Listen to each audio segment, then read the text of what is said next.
Well, hello, hello, hello. We alive? we Hello. didn't. I didn't put the notification earlier. Happens. Had a week and a half. That's why. Actually, oh look. Oh yeah, of course you have. I got a You. my family bought me a new one because my old one was Oh, getting all worn out. So they bought okay. me a new one, and it's nice and clean and soft, and it's Okay. fantastic. I bet. That's a really nice one. It Yep, looks it is a great. good one. Yeah, I thought that's the one you have. I was like, what are you showing Yeah, it off again? no, But just now a I new know. one. Same image, just a new one. Okay, that's good. Also, so I had a birthday on Friday. Happy Um, birthday! oh, thank you. Yeah, so it was kind of a bit of a weird week. As I say, I was ill just before, not in live chat, but before I was telling Yep, you that I've been ill. So it's kind of a weird week in yeah, generally, like right before your birthday. So really just made myself a cake and really didn't do much. That is that time of like where you don't want to actually look at it. right, There's another digit higher when you expect it to, like right, in right. your youth was like, what the hell? Yeah, Why yeah, those numbers are adding up so quickly? yeah. But anyway, but I want to show off what I got. So one Yes. thing I treat. Ta-da! Can you Oh, hey, see? cool. Let me. Make yourself big, Yeah, yeah, yeah. dude. That looks huge. It is big. Um, Whoa. so the notebook Yeah, yeah. in Oh man, that's comparison. amazing. So I Sentinels has always have been one of the coolest thing I think invented in X-Men universe, Yeah, especially animated, and I'm a huge animated fan of X-Men in comic books as well. So and of course there's Marvel Legends Sentinel that came out with, which was ginormous size. So all those Legends figures we have here. yep. So they produced the Sentinel, which is like absolutely monstrosity. Is this toy collectors? Yeah, almost, Damien. This is my birthday. This is my birthday present to me. So I was just like, yeah, I've been looking. There's the shop which they have toys now and comic books, but like comic book section is just, the big two. Yep. But they also have legends and all that other things. I was like, oh no. So I've been looking and looking. I've been passing by, and it's like one missing. Like there's one less, one less. It's like, and this is what's the last Yeah. one. I was like, shit, I have to do it. I make an Yeah. excuse. Yeah. It's my birthday, so yeah, I need to take this out Yep. from this packaging for sure, because all my other legends are taken out. But this is like those smaller versions of classic X-Men Right. figures. I can actually show to you. Yeah. Sure. Just give me. I'll change the screen so you won't be. I'm just gonna go. Let's hope I'm Oh my not gonna God. make a mess. What do I say? Mess. Oh my God. What do I What say? do you say? Oh my God. Yeah. Hi. Ah. No, that looks awesome. That looks awesome. It's my 50th birthday this coming up in April. But every once in a Uh-huh. while, like on birthdays, it's nice just to do nothing. You don't always have Yeah. to have a celebration. It's sometimes nice just to relax. Yeah. And so this is this thing, and in Yep. comparison, the figure. Oh, dude. So this is Those Magneto. are those are nice looking cards too for it. Hey, like Are absolutely fantastic. They are superb. The back pages have info, uh-huh. very nice backgrounds, and also I think they are treating like you can cut it out like a card if Yeah. you want to. Yeah. And that's Magneto. Sorry for the glare. Awesome. Yeah, I have a Daredevil one as well. So I to love those compare them, colors on that Magneto. Those colors are real nice. yeah, and to compare makes sense in the size. Yeah. Yeah, for sure. You Yeah. see, yeah. So yeah, I always see. I mean, getting Sentinel figure in generally, if at all, is your childhood. Like kind of. I always been dreaming of seeing all those cartoon animated series. I was like, oh, it would be lovely to have like toys like that. But it's Yeah. always been out of reach for me. I was growing up, or never available for one Right. thing. So now they getting this out, and they become slowly a bit more popular. So it's 3.75 inches, I guess. Or I'm not sure I really know how to say those inches anyway. I don't know. Yeah, yeah, yeah. I'm paraphrasing that. Anyway, so yeah, I have Daredevil one, and I saw Spider-Man for the first time, I was more intrigued to look at because it looked so good, because it was like a costume of first appearance of Spider-Man, and it just looked such a neat figure, really, really neat. Oh, like, wow. oh, no. Wow. Yeah, it looked like, just perfect. Like this Magneto is really nicely done as well for the small figure. Yeah. So now that, because I have this in package and I've never taken out, Yeah. I'm thinking about that Sentinel. Should I? Shouldn't I? Right. My son almost wanted to thankfully I took it away. It's like, this is mommy's present. Yeah, no, it's mommy's. No, this is mommy's. Yeah. I had So to really is the Sentinels a newer release? Like, is that a newer line? Yeah. So it's like last year. It was released last year, but it's one of a newish versions. So people it looks sharp. Yeah, so they're doing this classic versions of all Marvel creations. So the Storm, there's a Storm one, it looks absolutely like, those big hair, but it looks like a bit static as a figure inside the package, so it doesn't look amazing. Yeah. But they getting into popularity as well. Yeah. And of course I saw we have this guy. Keep on for Kang. There they go. So I got this. Oh, what did I drop? Anyway, that's fine. So I have his Kang. Love it. I know. And they released the Axis version one. Oh, did they? Already available. So what people do, they buy another one, take this off and put that one and put the figure together, because it looks like a movie. But I really like this. But I don't want. Does the new movie one look good? Like, does it look good? It's really neat, to be honest. It's right. Like the face is really kind of exactly point directions for the movie. Yeah. I understand, for if you are like this kind of, but I'm just loving this just for love it so much. Comic Marvel side, you know what I mean? Yeah. So I always like this a simplistic idea of a costume, and it looks spectacular. And they're gonna do that in the movie, in the Ant-Man movie, when that huge thing gonna happen. He's gonna wear this. Yeah, have you seen the trailer? No, I have. Of course not. Yeah. Oh yeah. Oh god, yeah. There's 2 trailers out for it, because I love watching the trailers for those things. I'm not so worried necessarily about spoilers and things, but I think that they deal with the lines on his face very well. Yeah. I mean, I won't say more than that. I think just look at the trailer if you're curious about it. Watch. I saw a couple of pictures. Let's say this way. I seen the picture of him wearing that costume. It looks sharp, and it doesn't look like. I mean, I'd be curious how much he looks like that in the movie. From the trailer, I mean, again, you can't really tell, but from the trailer, it seemed like a very short piece where he was wearing that costume, where he looked like that, Yeah. But yeah, I mean, the trailer looks phenomenal. I think it's going to be a fun one. Again, like with my love of all things CG and the money behind it, I think there's going to be some pretty cool visuals in this quantum realm, or whatever the hell it is, in the Honey, I Shrunk the Kids world, or whatever the hell they're going into, Oh, I love that movie. Yeah. So do I. Yeah. Absolutely a big fan of Honey, I Shrunk Kids. And then I sent you this week the McFarlane toys for the Justice League Dark, the Dead Man and stuff. Like, remember the link? Oh yeah. Yeah. The Dead Man looks unfucking believable. Like, it looks amazing. It kind of looks almost to the point of what we have. Yep. But his face looks much more meaner. Yep. And it just looks like there's the shadowing was done, some things to it, that it looks like more realistic rather than toyish. And he's got that clear stuff coming off of him, like as he slowly starts, like almost like half spirit or whatever. It's impressive. And then what is it? Don't they have a John Constantine?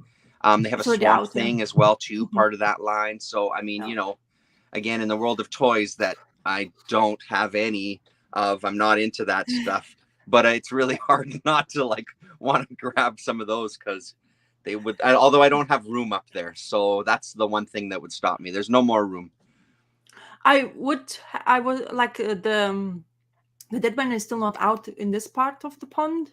I don't know when is it coming out, or is it just like advertisement? Hey Jack, I think it was just an advertisement for Jackie. I think it was just an advertisement. I'm not sure if it's coming out, and it looked like, I think they were going to be Target toys as well too. So like in other words, they were going to be affordable, as opposed to like a $40 toy, it would be a $20 American toy. But the Oh thing is, wow. we don't have Target up here, so if I wanted to get them, I would still have to order online. Mhm. So yeah, I'd still have that shipping and everything. So that would be the one thing. Although, yeah, anyway, there's a guy in town who orders toys in and stuff, so I could I was probably make almost it want to happen. I could mention that probably make guy. it happen. But I'm trying not to give those thoughts too much room in my head. Mhm. I Yeah. watched the new TV show. Of course, it's game related. So, do you know The Last of Us? I think lots of people are talking about. I don't know if you see it on it or I TV don't or know it. anything. So, the game The Last of Us is PlayStation exclusive, used to be. And they done it. So, Mandalorian actor, Oh, what is yeah. his Spanish name? So, Yeah, he's I know main what you're talking character. about. So, he's main character in there, which is Mhm. great. It seems to be. But I was surprised how pinpoint accurate they were in the episode. So, Oh, that really? Hey. we complain how, sometimes they take their own spin, but Mhm. the people like gamers especially loves the story so much, which is really intense storyline and in generally uh really well done game, to be honest. Really scary, gory, shoot, blah blah blah, like fight most of the time, survive apocalypse, where they basically have this what do you call it, like oh my god, moss, or like anything, whatever, it's like a mold growing in there, and it Mhm. takes basically over you, and it makes you like nothing, and you just like a Okay. zombified kind of like mossed out creature. Anyway, so and there is a solution, blah blah blah. But I was so surprised how good the story was going. So Yeah. it was a 1 hour and 20 minutes episode. I Mhm. was so good in. I was like, oh my god, this is like accurate, accurate, accurate. Why is it so accurate? Why? Wow. Like Yeah, you yeah. question it. You're like, this is good, and it's like proper, like everything, atmosphere, the locations, and it seems to be like even like a far out scenes looks like exactly like comic book, the comic, That's but the video the game. game. Wow, that's Yeah. cool. So I was like, whew. So even though you're not liking, I mean, you don't know anything about those, Yeah. I highly recommend to check it out, just for a Cool. reason of acting. I know it's very kind of like the apocalyptic scenes Yep. sometimes becomes tiresome, but Yep. I don't know, I just really like the way it was done. Yeah, that's cool. Is this Yeah. a Netflix or a Disney thing, or where did you see it? No, it's in this country we have this streaming service called Now. Oh, okay. So I'm not sure what's across the pond is all Right. about. It's HBO who Oh, does it. HBO. Oh, okay. Yeah. So I don't know what you do with HBO Yeah, across the pond. I'm some of that sorry. HBO stuff I think comes to Disney, that Star Plus or whatever the heck it is. Mhm. Some of that stuff, it might take a little bit, but we can see it eventually. And I think, well, no, maybe not Netflix, but yeah, I'll keep an eye out. Yeah, It's for definitely sure. not on Netflix. Yeah, yeah, That's what I yeah, know for sure, because we do yeah, have Netflix and it's not on there. yeah, Anyway, okay, so yeah, I just wanted to mention it's kind of yeah. really No, good. that's cool.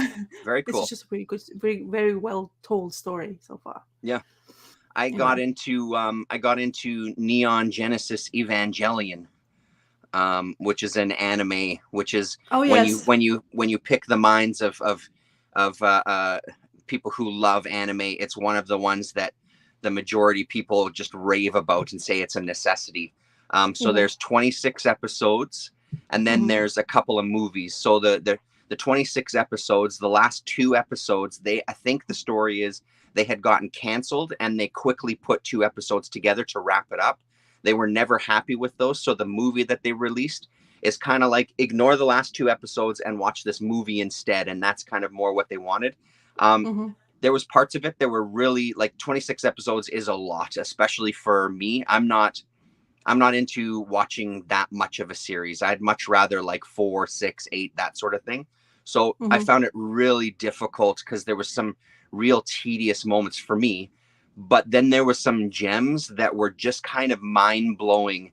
And I think what they were trying to do, they were taking all these kind of philosophical ideas for individuals, and it was really steeped in like religion and things. So there were some really good moments. It's basically, it's very basics. It's this sort of like mech robot kind of fight thing, right? There's these gods that have come to Earth a millennia ago and kind of planted seeds. There's Adam and Lilith are the two main kind of gods. Each of them represent a different part of humanity, et cetera, et cetera. But these mechs can only be piloted by like these 14-year-old kids. So there's a whole bunch of like subtext about like sending kids to war, the parents kind of putting them. But it was when it was good, man, was it good. But when it was bad, holy shit, was it tedious. I'm glad that I went through it and watched the movie because I think the movie was pretty phenomenal. The movie had a lot it was a really good kind of wrap up to it. So that was kind of my watching. That's been happening over the past month, but I just finished it yesterday watching the last bit of the movie. Yeah, I mean, and if you're an anime fan, like I think it's worth getting into, but it's really heralded online as like, this is kind of peak. I don't know if I agree with that, but that's kind of what the fans always say. And then there was a series of movies afterwards that sort of retell the whole story. That might be something better to get into. And I think all of those movies are on, I know that I saw some on Netflix, and I think my son was telling me that there's some on Amazon Prime. So if anybody has that, you can see them on there as well. But I watched the series on Netflix. It was available there. Cool. Yeah. So it was cool. I've seen it. Do you know that Junji Ito TV show is coming out? Like I've heard it's been coming out for like a year and a half, 2 years at this point, and it just never seems to make an appearance. There's a musician that my son really likes, this Colin Stetson. He's a saxophone player. He does the soundtrack for it, which is really amazing to me because if you see some of his clips, he does this thing called circular breathing. So breathes in through his nose. So it's a continual sound that comes out of his saxophone. And the idea of like Spiral Uzumaki having that kind of soundtrack that just kind of keeps going and morphing, I think sounds intriguing, but I don't know if there's an actual set date for it yet. Is there? I don't know, but I've seen it advertised everywhere because I don't know. I guess we kind of like you are in the same kind of, like Google's does it. If you like something, you search, suddenly they go around and show it to you, all that stuff. So it just popped in once, and I was like, I didn't even look because I'm probably not going to watch. I'm not the person to see it because I don't like horror, especially that kind of psychological horror, what Junji Ito is all about. Do you know what I mean? So it takes just toll of my own being kind of thing. I don't know why.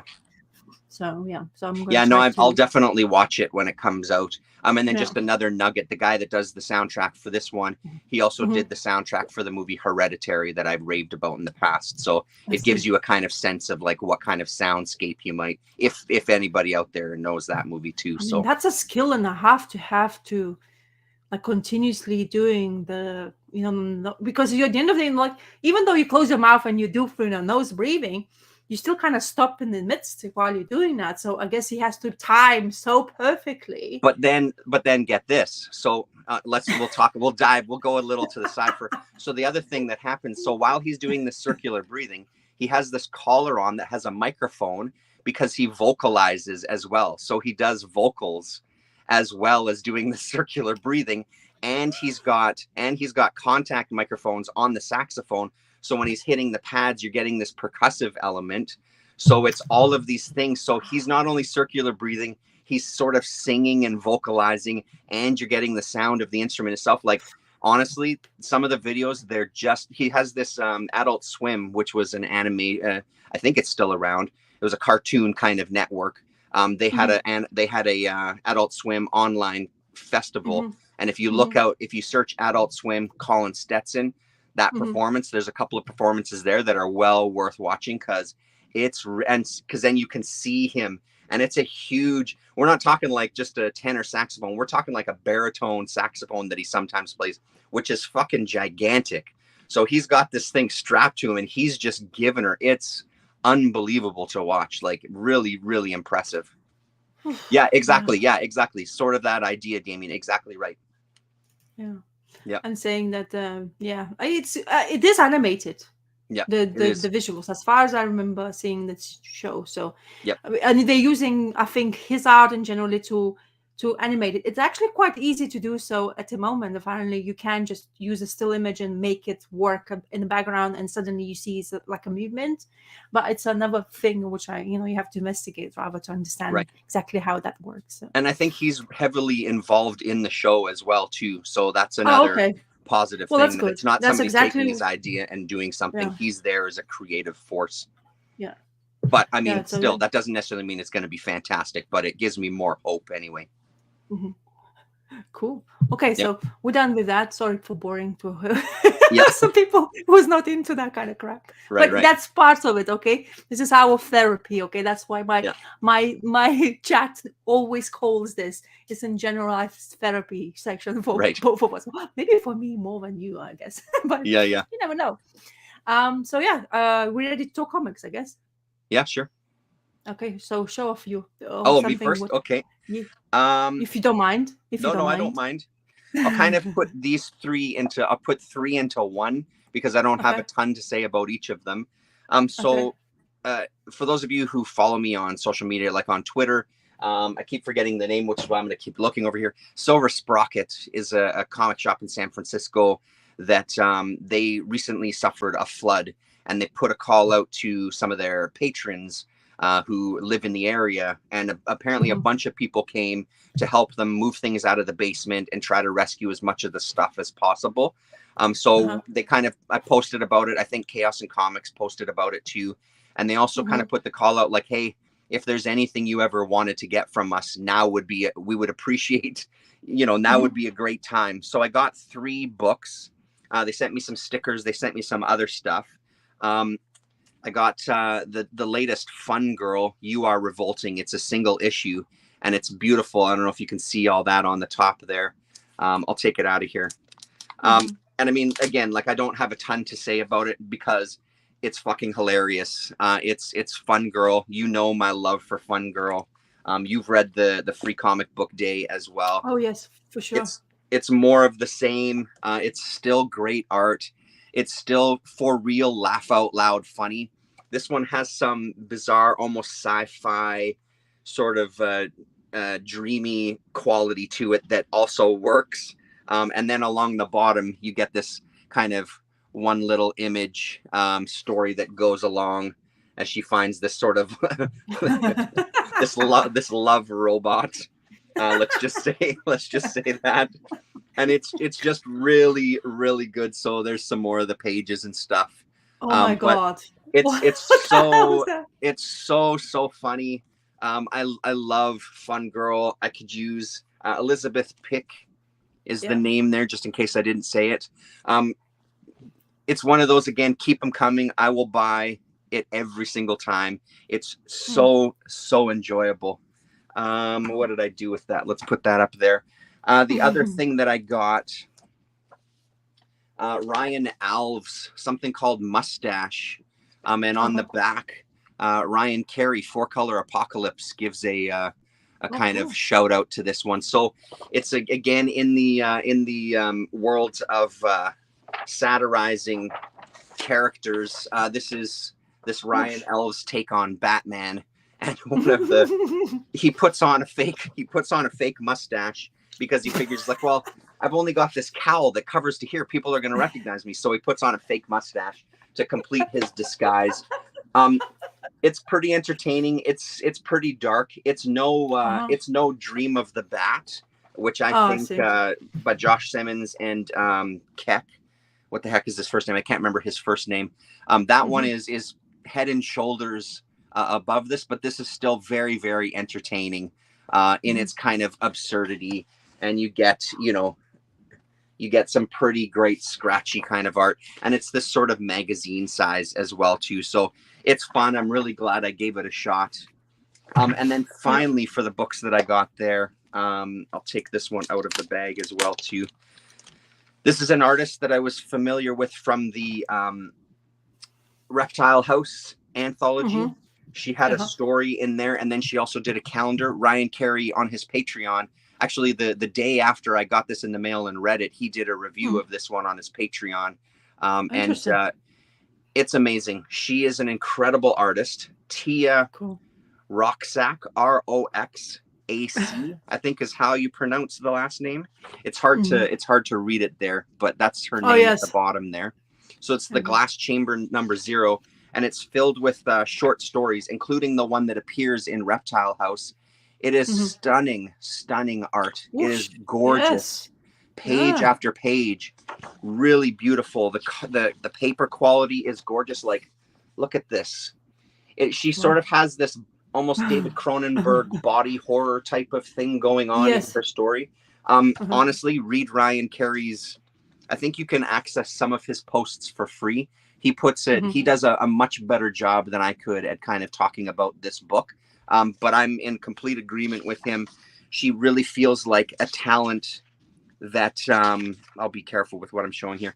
She really feels like a talent that's up and coming. So this was the cover to one of the Reptile House issues.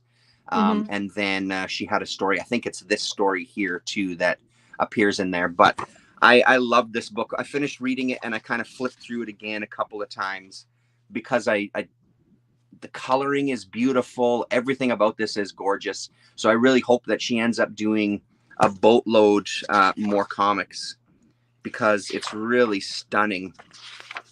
And then she also has some pinups at the back here too. Whoosh. But I mean, just look at the quality of the art. Kind of like, very much like a tattoo feel to them. You know what I mean? You can actually definitely, like, there you go. You know, like, if you are, that's what you want to have in your body. And then there's her Instagram and stuff here too. So Dreamy Instagram. Guts with 2 S's on Instagram and Twitter. So yeah, this one I think you can also get this through Domino, but like I said, I got it from Silver Sprocket, and I'm really glad that I did. This was like the Fun Girl was absolutely highlight, but this was equally as kind of amazing to get my hands on. So yeah. Now I know which Fun Girl you're talking about. It's like me, like always. You name here, I don't know, but I just saw a picture on Instagram, and I know exactly what you're talking about. Yeah, the like Fun Girl and stuff. So I'm already following her on Insta. Yeah, because I'm already intrigued to see what she's gonna come up with. So it looks really good visually. If she keeps doing stuff like this, and because I mean, so far the Free Comic Book Day was a hit. The hardcover was amazing, and this was amazing. So she's batting 3 for 3 for me right now. That every single thing I've read is so unbelievable. So, and like I said, legitimately funny. You know, very, very funny for real, which is hard to pull off, man. Yeah. Okay. Yep. Cool. Lovely. Okay, so I'm going to show you something which went over my head. Okay. Very visually stunning. To look at was great. It's Fantagraphics book. Okay. And then before I do that, let's say hi to Rick Ray. Hello. Hello, Rick Ray. And then he says, Glass Chamber was fun comic. Yeah. And then it says, I read Ryan C's review and ordered the Glass Chambers immediately. There you Gary go. Usher, hello, how Gary you doing, Usher. Gary? Thanks for joining us, Gary. Yes, thank you. So, once again, library is killing. This is new, seen on the website on Fantagraphics. It seems to be it just came out, this book. Okay. Okay, it doesn't really say it straight away. Oh, there you go. Yeah, 2022 publication. So, okay, let me do. And I think you may be familiar with this creator, most likely. And I think that's why I get influence from. Yeah. So there you go. Oh, Ron Reggie Jr. Yeah. So Hal Canyon or Hale Canyon or whatever you. I think it's Halcyon, I believe. Oh, Halcyon. Wait. I believe so. Well, there you go. So I'm completely out of it. But anyway, so it's hardcover, massive piece of equipment of a book. So I was, as I say, it stands out on the bookshelf in my comic book, in my library. So I was like, oh yeah, I want to see what it's going to be. Of course, I haven't looked, and it's I can't explain your story. I think he went into a kind of like explanation of existence and religion, and the interpretation of that. But actually, funny enough, so while I was reading, my son decided to come and join me, and we were flipping through pages together, and he absolutely loved it. He couldn't, I had to repeat it twice to flip pages with him together. I was I have to be careful. Yeah, I was like, be careful. And I also wanted to make sure that, there's nothing overly bad, but definitely nothing happened in this artwork to do that. But it's extremely dreamy. So this is all full pages of this blue and yellows used to tell a story. There's not much reading going on. When there is, you kind of have to capture it because it's kind of like sometimes you can miss it. So yeah, it's intriguing part where is this, I guess, angels, and they basically come into people who's basically living, doing the normal things, and they appear in a form where they want to scare and take over and basically change their emotions. But honestly, I cannot really tell exactly what I've read. Yeah. But as a visual medium, which is, I guess, that's what is all about in here, it was compelling to look at. And even though it's such a busy panels in each page, there were different color schemes sometimes, whereas greens and yellows, and just blue and yellows. But as I say, it captivated my son's attention fully. And it actually, I just, like visually, it's fantastic to look at. I'm not sure if the story would have been anything I can tell you about, because it's kind of interpretation to us all to understand what you want to see in the book itself. It's intense pages, man. Yeah. Sometimes I feel like he could have just mentioned a couple of things, because I think he's definitely trying to say something. There's this word which I cannot pronounce, is the ways of study, new ways of understanding religion and stuff like that. Right. And I think that's what his intention was, or at least what I read in explaining this book, or like in, like they describe the book for you.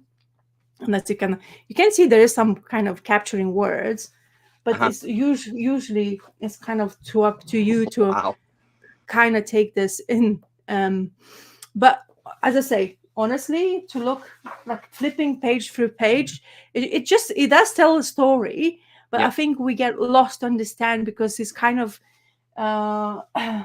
there's some continuation from his previous work apparently. So this is not only in the new stuff, he came back to this, and like he explains here.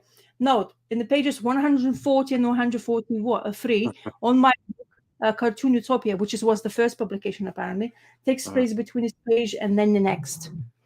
He's coming back to work. So if you haven't followed it beforehand, you would definitely completely get lost in this. Right.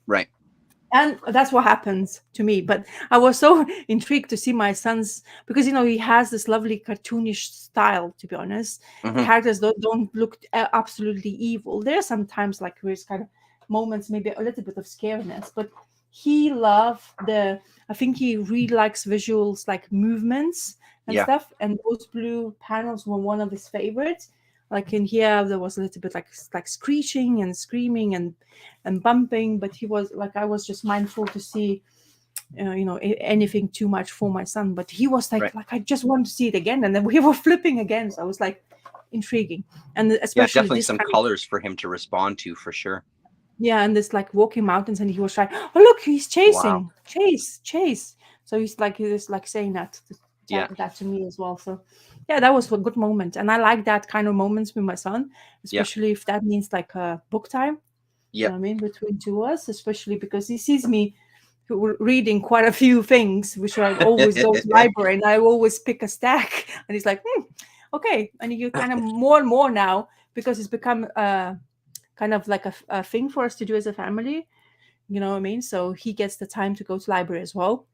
Yeah. And I want him to be feeling comfortable in the areas of that kind of environment. Yeah, just get him comfortable with books is a good thing too. Yeah, absolutely. Yeah. So yeah, this is sail through. But visually I was still like, that's why kind of comic medium sometimes you have to take stride for and don't judge it. Of course, it's pretty easy to say when you don't purchase and you go to the library and get it. So if you can do so in your library, of course, I would recommend you to just check it out and see for yourself what you feel about it.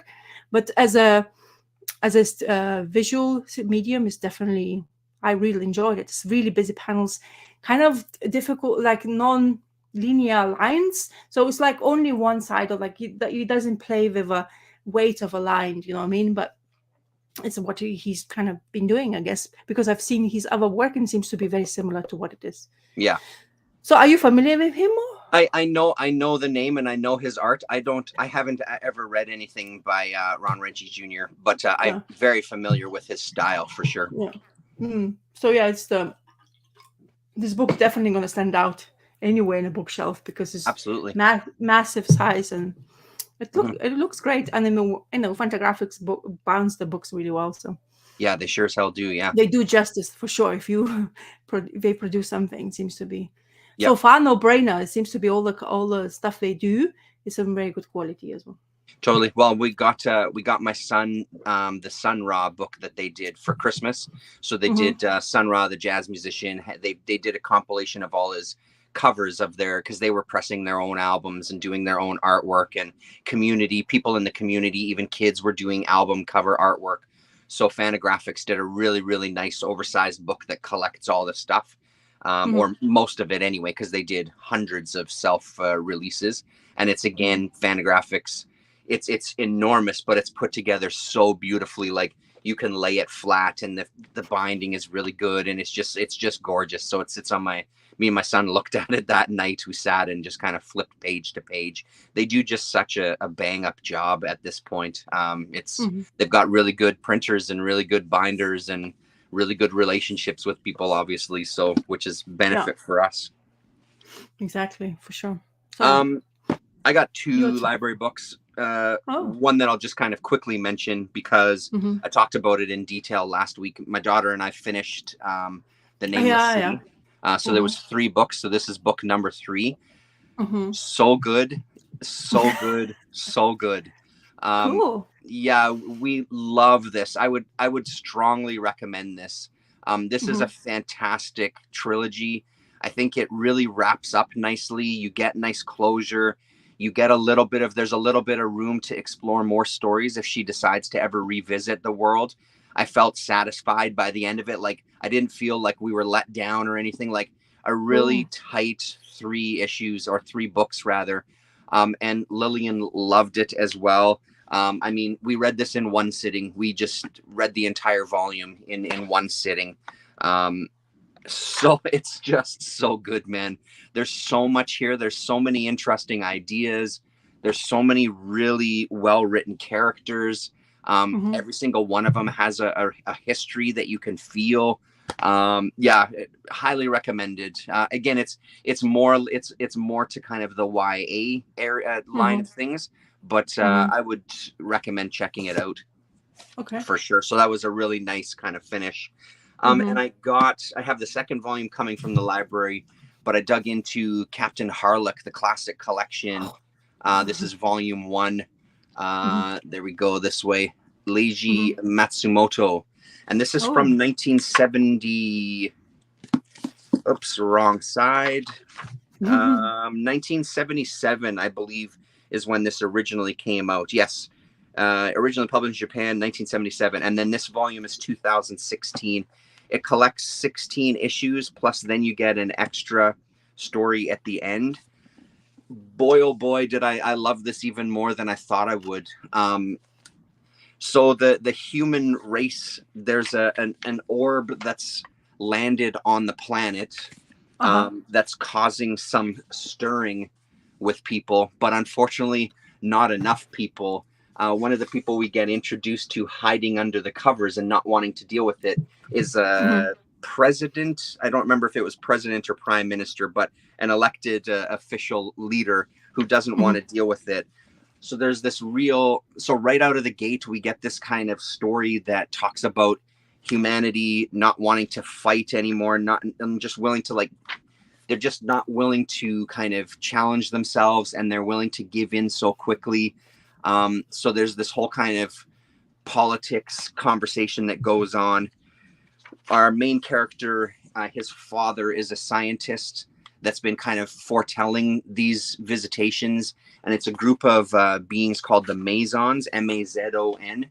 Mm-hmm. And we start to get the idea that they may have been linked to the Incan civilization. And from what we're Mm-hmm. seeing so far is these Mazons are all women, and they may be. I'm trying to. I don't know if I want to say too much. Actually, we just start by the end. We start finding out more about them and potentially what they are. And it's told incredibly well. So Captain Harlock is this kind of infamous space pirate, and this kid gets an offer to kind of go traveling with him. There's our Captain Harlock there. And his whole thing is kind of taking your destiny, like taking your own destiny and going on an adventure and letting go of the earthlings on the planet and exploring space and all of these kind of things. So there's this sort of message of like tapping out of the culture that the rest of the humans are involved in and going and carving your own path, which I get a kick out of as well. The art is really impressive. I really got into the style. So you have our kind of main characters that look a little more fleshed out. And then there's some side characters that are very kind of cartoony like this. They look a lot more basic, and they're sort of the comedic relief. They're a big part of the story. They're kind of his crew, but they're definitely more of the comedic relief. One of the things that I think works well with this is we get a lot of stuff because it takes place in outer space. You get a lot of this kind of black backgrounds and that. So when it transitions to where you're getting these white backgrounds and the illustration really stands out, it's pretty beautifully drawn. There was one later on here. Just the beautiful kind of illustrative style of this character design really ends up standing out with these kind of very simple lines. Like, again, when we think of, like, you and I have talked about Darwin Cook and people like that, where it's this real simplicity, but the overall effect is gorgeous. You know, like, I love these kind of pages. There's not much. There's just some ideas of waves and the shoreline and the way the water is represented there. This sort of effect on the background that's very ruled out. It's beautiful, man. Really, really beautiful stuff. And just like I said, a very engaging story. I'm finding the more I get into it, it's just more interesting as I go. I'll show you some more of that stuff too. Like these pages as well. At one point, they travel under the water. And I love the way those waves are represented there with these kind of blobs to make up that water and the caps, I guess, of the individual waves with just the white space. I think is very, very well done. And again, because you have that contrast of everything else taking place in space, these pages stand out even more. One more illustration here to show you, because I'm almost at the point. Yeah, so they go down underwater and they discover a pyramid. And when they go inside it, this is kind of what they find. So beautiful. So again, you're hit with that. And then when they find a person, yeah, here we go. This stuff here. So they get to kind of the heart of the pyramid here, traveling through all that black space. And we find one of the Masons there. But I mean, this bottom illustration with very, very beautiful, simple lines to make up the figure and her face and hair, I think is really stunning. One of those pages I stopped and paused because of that. Just beautiful, just that simplicity, you know, knowing when to kind of pull back and have something a little more simple to tell your story. So this was an absolute blast. I know Gorvidal is reading this as well. What's that? Say the name of the title. Captain Harlock. And this is the Classic Collection Volume 1. And I think my library has 3 volumes of this. I don't know how many volumes actually came out. Eternity Comics reprinted these in single issues. I only have like 1 or 2 because they're impossible to find. So I'm glad that my library had these so I could read them. Nice. Yeah, just really, really entertaining reading. And it's light enough that you don't feel like overwhelmed. You can read a chunk. I ended up reading this in kind of like 3 sittings, you know, to nice kind of chunk size. And 16 individual store issues, I guess. Yeah, it's great. Really, really good. There's some newer Captain Harlock stuff as well too, but I kind of like this because I love the art so much in this. I'm gonna come back to the book I was talking about in your channel, and we were talking last week. That one story by GP. Um, so I wasn't able to finish that time when we were chatting, Oh if yeah, you that's right. remember. I remember this. Yeah. Yeah, and I was saying like I'm gonna finish it and I'm gonna give you my opinion. So Yeah. which I'm gonna, and this story just I thought, like there was quite sad moments, especially we have this famous guy who's locked up because it's a health issue, like more psychology issues than anything else.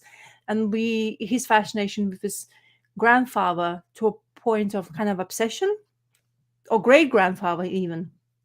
So his great grandfather has been in the wars, um, where he had experienced, the battles.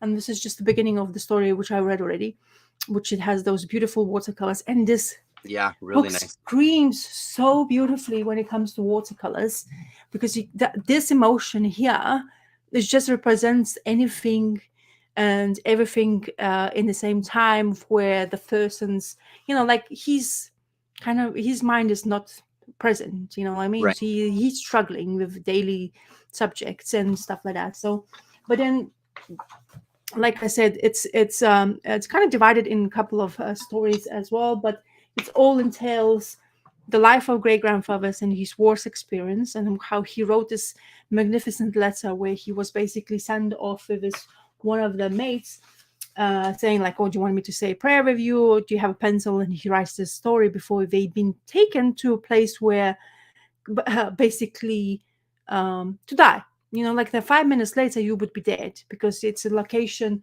where, say, like even the people, like, so they look up to see where they're gonna have to go in, and they're going into the middle of nowhere, and these guys who's basically about to, who send them off, saying, "Well, they're gonna be dying," like we're sending them to their demise. But how his great grandfather, spoilers alert, to survive, and what he has to do in order to do that, which is not saying the full story, but it shows you how everything entails, and it's absolutely stunningly done. It also gives us idea why our main character has so many issues, in a way, because he's overly he doesn't look at the life for himself. He's kind of like so immersed in this ideal world, how great grandfather has survived this great turmoil and managed to basically live and have his dad, and I guess have him. And whereas he has his own family, and with that obsession about his relative, he's basically losing his family because he's not noticing them anymore.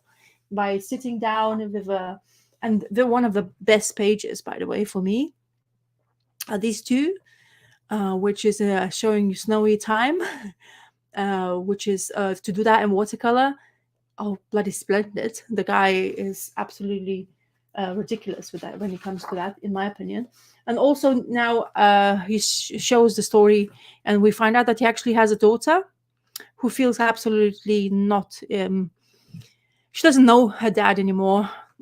She understands now her mom's grief about him, that he just concentrates on himself, or this ideal of his being or family member. And another great panel here, where so many scratch lines can show So you the many page in the great rain. pages, like page Yeah, after page, where it's yeah. just amazing, man. And it's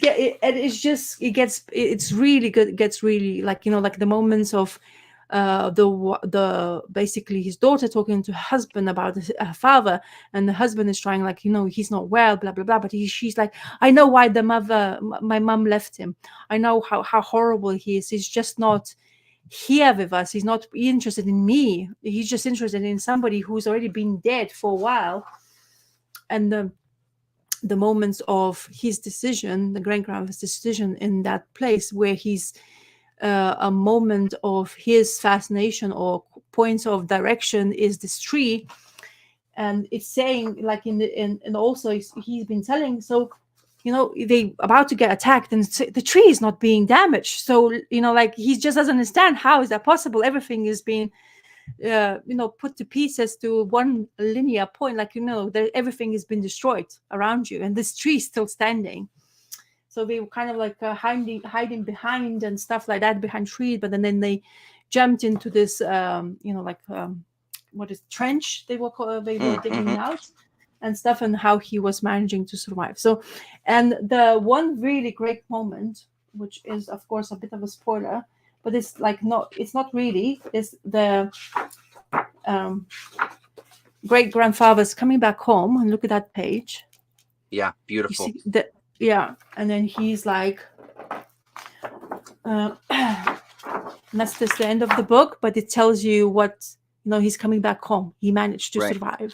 Yeah, but it's not a ending. Oh, I didn't spoil that part, how he came back and what he had to do in order to come back home. But this little book is one of the little book. It's quite a giant book, but this is really good. Gippy is, I'm really, once again, Fantagraphics book, which is gave me I'm making notes as we go. I'm making notes to make sure that I don't forget, because I forgot to look for this one last week when you mentioned it. Oh yeah. So this is, as I say, fantastic. It's such a beautiful art-wise, but the story is, and it's translated. Don't forget. Yep. And I don't know, Fantagraphics do have splendid translators, I guess, because I really felt the story, and I kind of didn't know who to be like, like who I'm happy with. Like why this our main character, which was supposed to be in a way following through his life story, but then I started feeling like he's really not. I don't know what's wrong with him, to be honest. Like schizophrenia, kind of that kind of type of personality where he's like one point of concentration around everything else doesn't matter. No matter how many people grow up or years passing, they find him in the middle of the street naked. That's why they lock him up. And they say like, okay, so, and he's like, oh, I'm ready, I'm safe, I can come back. Oh, my phone just dropped. But he's like, I'm healthy now, I can go home. His dad tells to his psychiatrist or somebody, whoever is in charge in that place where he's at, and he's like, are you sure you think you're okay to be in this horrible world outside? Because when you came in, you were like all over the place. Right. And he's like, no, I'm fine, absolutely okay. But he didn't even realize that his daughter was basically there talking to him, because she was talking to him and he was still talking about his great grandfather. And she's right. She just got so angry and just left. And it's like, I don't know why I'm doing this. Why am I even bothering? Yeah. Because the person is not there. So anybody who wants to feel a bit sad or maybe think about it, what is this Gippy, or I don't know how to pronounce his name properly, but his person has created, it's really beautifully done. And art-wise, honestly, watercolor in this way. Did you look up anything? Did you look up his name to see what else he's done? Have you done any digging like that at your library? No, unfortunately, I don't know why, but I haven't done it. Yeah. Maybe when you talk, I'll look it up and I'll tell you what. Yeah, see what else he's got. Yeah. No, I mean, like, it's something to do watercolors and painting for a comic, but I love the way it seems like it's used really good there. The mix of styles, because I mean, even changing from one page to the next, this real atmospheric stuff, and then there's just this black and white, and then these kind of sketch quality stuff, like really it's moving, going page to page even. Yeah What I really like, so when the way it's been printed, is that the watercolor, you can actually see the paper he's using. So it's watercolor paper he's using. Oh, right. Yeah. So you actually can see the tooth of the paper. Oh, that's cool. Because it shows in the because water absorbs it and dries out, and you just still see it, just with color, but you still see the paper he's used. So you can definitely see it. And in the later stages, we were saying, and also I didn't tell, but this place here, which were made in significance, almost the same significance as for great grandfather was the tree. For him is this place, because what happened to him, it started from that point. When it did, I'm not going to say, because it would be a spoiler, like I say. Yeah. It's really cool story for First World War. Even the war tales, especially, I would not think too much, but the horror and the way he explained, or the way he put it in the panels, I really enjoyed it. As I said, I was blown away, to be honest. I was like, oh, yeah, that's really cool. Good. That's absolutely fantastic. And I'm really glad that I took my time to read it, because there was so much more layers, and I didn't rush into it. So, which is, and I was reading, oh, wow, that's just good. And you page, you look at the panels and you're like, and then you're like, oh yeah, where did I start? Where do I start reading again? So you kind of run away from it. Yeah, no, that's awesome. That balance is so tough to find too. Like it's so rewarding. Hello, Andrew Lopez. Hello, Andrew Lopez. Um, so I guess maybe let's go to this one. I haven't finished reading it. I still have one issue to go, but our Uh-huh. so 204 Comics locally here, they do a live stream. It's bagging and boarding with Bobby. He's one of the guys that works at the place, Yeah. and they play some like innocuous kind of shopping center type of non-confrontational electronic music in the background. So they bought lots of collections, and the other day he was going through a box that was a long box of mostly independent stuff, and I was joking to him that it's like the Home Shopping Network, because as he was going, he's like, if there's anything that you guys want while you're watching, just message me on Facebook Messenger. So I sent him message. So I went and picked up the books. One of the ones that he had was Charles Vess's Book of Night, the 3 issues that Dark Horse did. So this is it's collected from Epic Illustrated. So the science, sorry, not sci-fi, the fantasy stories that he did for Epic Illustrated are collected in these 3 books. And boy, oh boy, again, talk about like just turning pages and just looking at the pages. It's beautiful, and I'm going to revisit because I've got the Epic Illustrated as well too, so I'm going to revisit it in that format as well. But this one, it's just so nice to have his stuff collected in kind of just three issues. So the main story that goes through all 3 issues is this Children of the Stars, and what's the date on it? 80. So I think this Dark Horse came out in 87. And I think the stories, I want to say that there was some like 78 or 79. I seem to remember seeing dates on, but I'm not remembering off the top of my head. Anyway, this Children of the Stars is the one that goes through all 3 issues. And it's this brother and sister who have no memory of their parents, and they're trying to find out who their parents were. And they go to this witch to kind of ask for her assistance. And this is her here with her cat, to kind of like want to find out about their history, want to find out what happened to their parents, who they were, where they come from. And it sort of develops from there when they summon this demon here, that kind of appears to kind of tell them who they are and what their lineage is, and of course then try to kill them, because now that they realize and he's found them, he wants to make sure that he gets the throne, etc. So a pretty basic kind of fantasy story, but it's really just beautiful. Is this issue 1? Yeah, it's issue 1. So I mean, coming across pages like this, this was just such a pleasure. I posted about it on Twitter, and I was saying that it's nice to get reminded of black and white comics. And for me, myself, even though I don't fully mean this, you read this and it's like, I don't ever need a color comic again in my life, which is a total lie, because I love color comics as well too. But when the black and white art is so just beautiful like this, it really makes it easy to just forget about other stuff. And I feel like there's some artists in my life where I respond to this style a lot more now than I ever would have. It just hits me in a completely different way. I'll just show you the last page in this first issue here, where they go to this kind of tree of life here. But I mean, look at this stuff. It's really just beautiful. And I mean, the little that I know about Charles Vess, I have some other stuff of his too. He's one of those guys that really just sits differently with me now. This is one from 1974. And then it's also marked 1987 as well. So I'm guessing that maybe he touched up some of the things. So you go from that kind of fantasy story to even his lettering, first of all, is beautiful. This Bug Tales is gorgeous. A more kind of very kind of kid-friendly children's illustration style.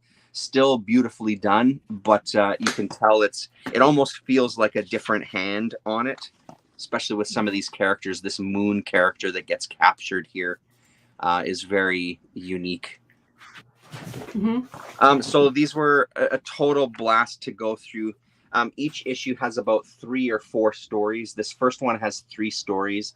And as far as I remember, the other stories in these issues, they don't continue on. They're just one shots. So, oh wow, but still really nice. I don't know how easy or how difficult this is to find. Like I said, you can find them in the Epic Illustrated, but it's really nice to have them just in one shot here. But I was doing the same thing that you were talking about. Like, as you're reading, I'm turning a page and going, oh my God. And then you start reading the story again. But every single page turn was like, oh my God, that's beautiful. And then you kind of continue reading the story and figure out where the heck you are. I'm not a huge fantasy person, so the stories didn't really have much. They weren't dull. They kept my interest enough to turn the pages, but it's absolutely the art. Like, look at this stuff here. Yep. So, I mean, that's just issue 1. I won't show you the other issues, but there's the covers for the other issues anyway. So that's issue number 2. Well, that's a really old logo of Dark Horse. Yeah. And then issue number 3. Yeah. So 87 is when this they published this. Yeah. So this last one is October of 1987. So that is old. And it's beautiful. So if you see it again, another one that's kind of a no-brainer to pick up for sure. Cool. Beautiful stuff. Okay. Right. Okay. I'll show you a couple of books which I haven't read yet. So it's gonna be next week. Okay. Picked up way too many. I was very heavy to carry around. I was like, why did I do this to myself? I mean, I just could leave them and I pick it up next week, maybe. Right. But just like I'd be kind of hungry for things, especially if I see something which I have not seen yet. And this is the book which I I always was curious about. I really like his art style. This is it seems to be become my really big cup of tea of that kind of really big small, like really a lot of small panels and very not uncomplicated style of kind of drawing in a way, but it just explains. It has like this is what I have not read him. Okay, I heard of him a lot because I think Adrian Tomine, right? Yeah, I think Adam was talking about him when he was still with us, I think, talking. Yep. He's 6 stories in here, so it's collected kind of things. And it looks beautifully. Like, one is like just in black and white, but I really like the way it's drawn. Yeah. Anyway, so picked up. I haven't not read it yet. Or I don't. And this one, seeing people talk about it, about this bearded magician. So I thought, why in the hell not? It's the first volume, which is very difficult to find sometimes in libraries. So we'll go that one. So those 2. And the rest of it is still library, which what I said I picked up, but I managed to read them. And they're quite interesting. I mean, a lot of like but this one I'm talking about next, it's quite sad after realizing, but visually I really was intrigued. So have you heard about Winston Rowntree? No, not a name I know. Rowntree. I'm not heard of him at all. Is he Canadian? Seems to be a go for influenced by Canadian content. Yeah, he says, oh no, he got awarded Canadian Screen Award for the best web program series. Oh, okay. In fiction. So this one, so it's kind of it's about time travel, but not really. It starts with a sentence. So on weekends we walk out to where the past used to be and where its stories remain. And it's like very simple panels at the beginning, and they talk about how time travel is not really traveling to back. You basically just kind of like put yourself in between, or you place yourself in the area where that action has happened, and this kind of explains to you.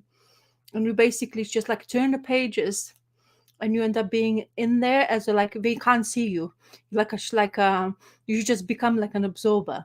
So apparently a lot of according to this creator, a lot of they've been doing that for ages, since the God knows when, to just come to absorb, to see what used to be by humanity. And this one observer, he was fascinated by a girl who was kind of like dying in the hospital, and lots of things happening in the hospital while it's sitting watching her, basically going through this horrible condition, which is genetical, and nobody at this time of era could help. And then like talking to himself or thinking, let's say in the caption saying, I could just give her one pill and she would live. But like you can't, because you're not actually present in there. You're just there to observe, to remember what we used to be. And I said, I don't know why I keep coming back and looking and just seeing what's happening to that person, of absolutely going through the worst. So it goes through all the periods like Halloween, Christmas, Valentine's Day, summertime, whatever, there's festive, and again Halloween, and just goes through that motion. And the more you read, the more observations that person is doing, the more sad you become, because it basically tells this girl's almost like last times, how she gets people to come to her hospital. She doesn't wear any more patient's gowns. She has her home clothes, knowing that she's going to be there for God knows what time. And they get very optimistic, the doctors, and suddenly something happens and she, like she's not doing well again. And then also it has this where it's just floating in the air, and I could not stop looking because I really like the background, especially Yeah, the that's way it was beautiful. designed, and also for the right end of it, they Yep. managed to put a little bit of color, which Right. was at first I didn't notice, but the more you were seeing in the panels, because they will keep on continuously having that motion, you see these panels as well, which is absolutely fascinating. Oh wow.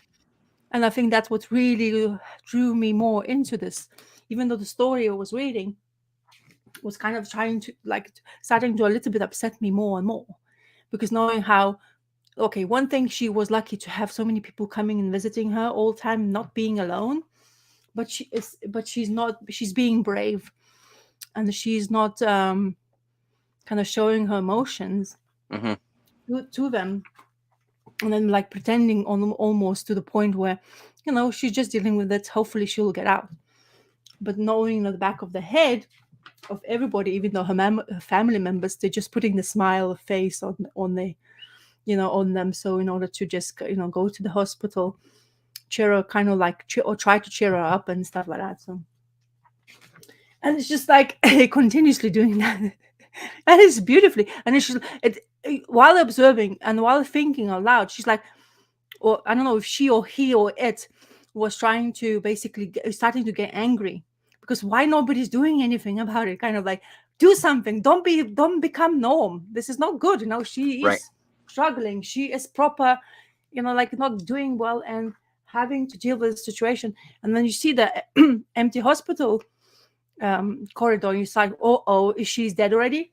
And then suddenly you see a couple of like black pages, and you turn, more black pages, and it's like, okay, what the hell? Empty doors, empty hospital. But then it basically told the same story once again, but it showed us actually that the girl did die at the end, and that person who's observing still keeps coming back and Mm-hmm. remembers, because Yep. apparently after they go there and go travel, let's say in the brackets, they come back because they forget. But it's like a vicious circle. They keep on doing the same thing, and this Mm-hmm. person, whoever is observing the girl, keeps coming back to the hospital, keeps coming doing this to itself, and then realizing slowly, why the hell I'm so fascinated by it. And that's Mm-hmm. what it's called, watching. Apparently this creator likes to observe people's behavior, and that's what fascinates him him as well. So I guess that's why he's created this as well. So Yeah. it was, as I say, it was webcomic first, apparently, and then Okay. they put it in the book. I really like the page. It has this very slim, very glossy paper, but it's so beautiful on your hands, Mm-hmm. that the paper these days, it seems to be too fragile. This one looks very thin, but it doesn't feel fragile on your hands. Right. And it's like nice to it's kind of feel good as a Yeah. trade paperback. I don't know. It's the first feeling for me. I was like, Is it I a don't like print on demand thing then, because it was a webcomic, or did someone actually publish it? No, Soaring Penguin Press took Okay. the publishing to this Mhm. comic. So I don't, as I said, you need to, like, the way you, it's another story where your interpretation would work to see what, what's in your head after you're reading Yeah. it. But the graphically, this part was really fascinating for me. And Yeah, I was yeah. like, I could not stop because it's emotional. No, it's still all the colors was interpreting to understand what's exactly happening in here. Right. So, but very weird read once again, but Yeah, yeah. fascinating in the same time, but sad. Yeah, it's quite a few emotions you get from one of like a couple of pages. Not really much of the biggest read. It's London actually. That's another Oh, okay. publishing house in London, and it's printed in Turkey. Maybe that's why the Oh, wow. paper is different. Uh-huh. You don't hear printers in Turkey. Yeah, yeah, yeah. It's that Yeah. Turkish paper. Yeah, I mean, it's interesting reusing images and stuff to kind of tell you a Yeah. big part of a story without really, like you said, there's not a ton of captions in those parts.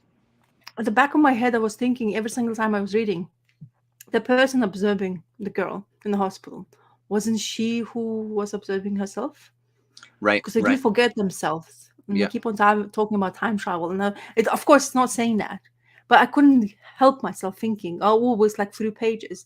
Your head starts to basically make the ideas of what Yeah. you're reading. It's like to understand it, to make sense of what you had just absorbed, and you're Right. like, maybe it's her, but he's not saying. I probably Yeah, yeah, completely yeah. wrong, but that would be actually quite fascinating if it would be. Yeah. Is it afterlife he's talking about then, not time Right. travel? Right. You can take all interpretations to your own. Yeah, totally. Yeah, yeah, yeah. Especially that floaty part he was producing on the pages, which I really enjoyed. So anyway, yeah. It's a book when you read and you can think about it and read probably again and then think about it again, because Mhm. it just gives you that food for thought. So Yeah, no, I really totally. like that. Yeah. Cool. Yeah. Very cool. Cool. And the other Yep. ones you showed are ones that you said you hadn't read yet. Those are ones that you Yeah. got from okay, that are next on the Mhm. block. Yeah. Yeah. Yeah, cool. Your turn. I don't have much else to talk about too much because it's things like Continuing Human Target. This is issue number 10. Tell me about that book with not this one, but you were on Twitter and you complaining, saying what like the ending, the lake on lake something. Oh, Nice House on the Lake. Yeah, I don't have it around me. I wasn't happy with the ending of it. I was enjoying the entire series. I thought it was a great read. But I didn't like the end because, like what happened with We Live, you and I and Damien were reading We Live. It was this story that they didn't tell you about what it was, and then you read through the story and find out it's just a setup to a superhero movie, or a superhero, story and world and et cetera, which doesn't hold any interest to me. This Nice House on the Lake, it doesn't end like that, but it doesn't have an ending. It turns into like, this is now the end of our first arc, and now we're gonna, and the way it was, and again, I don't read up on much of these things, so maybe it did say it in some of the talk about the book, but I don't remember hearing that ever. My thought was that this was a 12-issue series and it was going to have a beginning, a middle, and an end. And I was talking to Billy, I think it's Billy Haynes, the guy that you bought stuff from before on Twitter. And he had said, surely you saw it coming, that it wasn't going to be the end though. And my response to him was kind of like, yeah, I did. But I mean, I'm not a writer, so I don't know if they're going to wrap it up. So, I mean, in my mind, my interpretation of a story would be like, yeah, there's not enough issues, but I'm not writing the story. I kind of had faith in the artists and the creators that they were going to put something together. So I was kind of pissed, because the thing is, like, is there enough of a story that it ends? Yeah, sure. I could not read anything else. But the thing is, I would be really dissatisfied with that, though, because it's not a satisfying. I still have a million questions, and I'm okay with having some questions at an end of a book, for sure. It doesn't have to answer everything. But if this was going to be as far as I went with it, which I think it's going to be, I may try out an issue or two of the next chunk just to see. I don't want to get tied into a long running story, right? Like, part of the main reason I was getting is because it had a definitive end. I don't have to like now follow it for another 2, 3, 4, 5, 6, however long it's going to go. Right. So I'm kind of pissed because I feel like it's a little bit of like a bait and switch. Here's the story. here's what we're going to give you. And oh, by the way, yeah, we weren't telling you the truth. We're actually going to do more. I don't fucking want more. I want 12 issues, what I signed up for.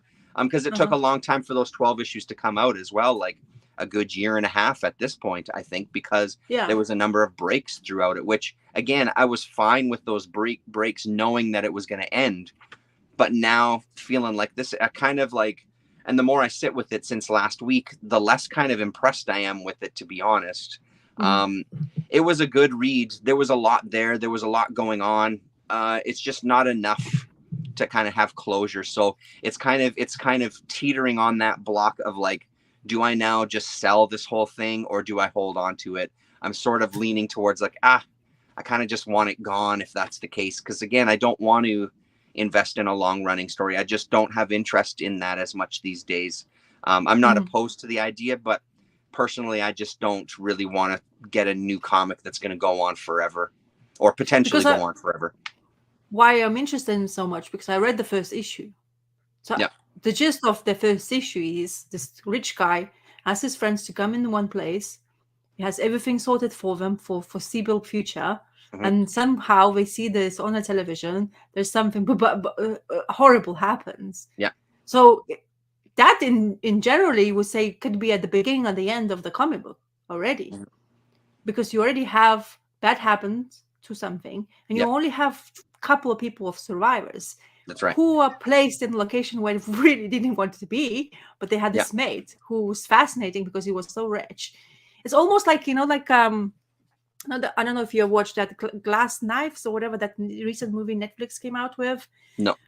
Knives Out. Knives Out. Yeah. I know about it. I haven't seen it though. Yeah, but I know it. Yeah. So the first one was great, but second one is kind of similar passion. They get invited to this rich guy, Greek island, where he has this glass dome to come in to solve the supposed murder. Like the trick is like, so in that sense, you would think like kind of similar story, but then what is not, and now I'm curious because I'm talking now. I was like, what is not ending? What can you not end in that nice place in Bloody Lake or whatever it's called? Yeah. I mean, and again, like I would say that if you can find a collection from the library, go for it, because I said, that journey through that story, I really did enjoy it. Like I liked it a lot. There was a lot happening. There was a lot of mystery. It did really well of leaving enough questions that I wanted to come back and then answering a little bit more and giving you some more ideas.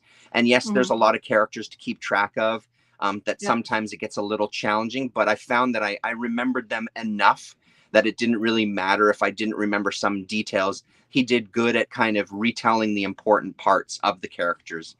It's a good story. Like, again, like I enjoyed it the whole way through. It's just that ending. It doesn't have to be perfect. An ending doesn't have to be perfect. It rarely is. This one was disappointing though. Not that it wasn't perfect, but because it's still going to go. And I wanted it to end. I don't want any more. I want a 12-issue maxi series. I want you to wrap something up. And again, like, you don't have to answer every single question, but you do have to, I feel like, give us more. But again, that's my own fault. And that's what happens when you dabble with Marvel and DC. Me personally, I feel that you end up getting sucked into some of those things that I didn't sign up for. I don't. You can have that, and that's fine. I don't want it. I want more concise. And that's the thing with this one. And I hope, that's, no, it's fine. It makes, because I'm not going to talk about this one very much. I love this book. I think it's a really great book. I love the art. I really enjoy the story. It makes me a little nervous. I don't want it to be another like, here's the end that then they were going to pick up again in volume 2. You know what I mean? So it makes me trepidatious to try some of these big 2 books, because fuck that, I don't want it. What Green Lantern Watchers are doing there? Yeah, I mean, that's, you got to read the series. Because again, wow. I don't want to spoil too much. Is it ending already? It's really, really good. And I mean, again, like, it's Greg Smallwood's art that I'm mainly here for. I'm not a hater of Tom King, but nor am I a lover of Tom King. I think he writes a fucking good story in this one, man. Like, I really dig this book quite a bit. So I hope that it has some kind of end to it. The other one that I messaged you about is this. man, oh man, is this ever good? This is a great first issue, and it gives me high hopes. I'm glad that I gave it a shot. This is kind of what I want out of Batman Adventure Continues. It has enough of that. It has enough of that kind of throwback to that animated feel, but it's still it's also a good story. It's keeping me entertained enough that I'm very curious where it's going to go. And my worries about the art, because even flipping through was like, at least it's not like this season 2 where it looked unfinished. This looks finished. I thought on first flip through, I'm like, I wonder if it's too dark, if it's too this, too that. Once I started getting into the story and reading it, I was transported back to kind of that mindset of what I loved about the animated series and what I loved about the animated comics as well too. Really, just really fucking good, man. So I'm very excited about that one. I think that's going to be a fun one. I'll just kind of whip through this last one too, because I don't have tons to say about it. One of the other things that happens when he goes through at 204, when he goes through the boxes, there's some stuff that they don't know what to do with. And some of it is more adult oriented. And he's got all sorts of ages watching the stream. This one apparently hit the stream for a few seconds before he found out. So I bought it.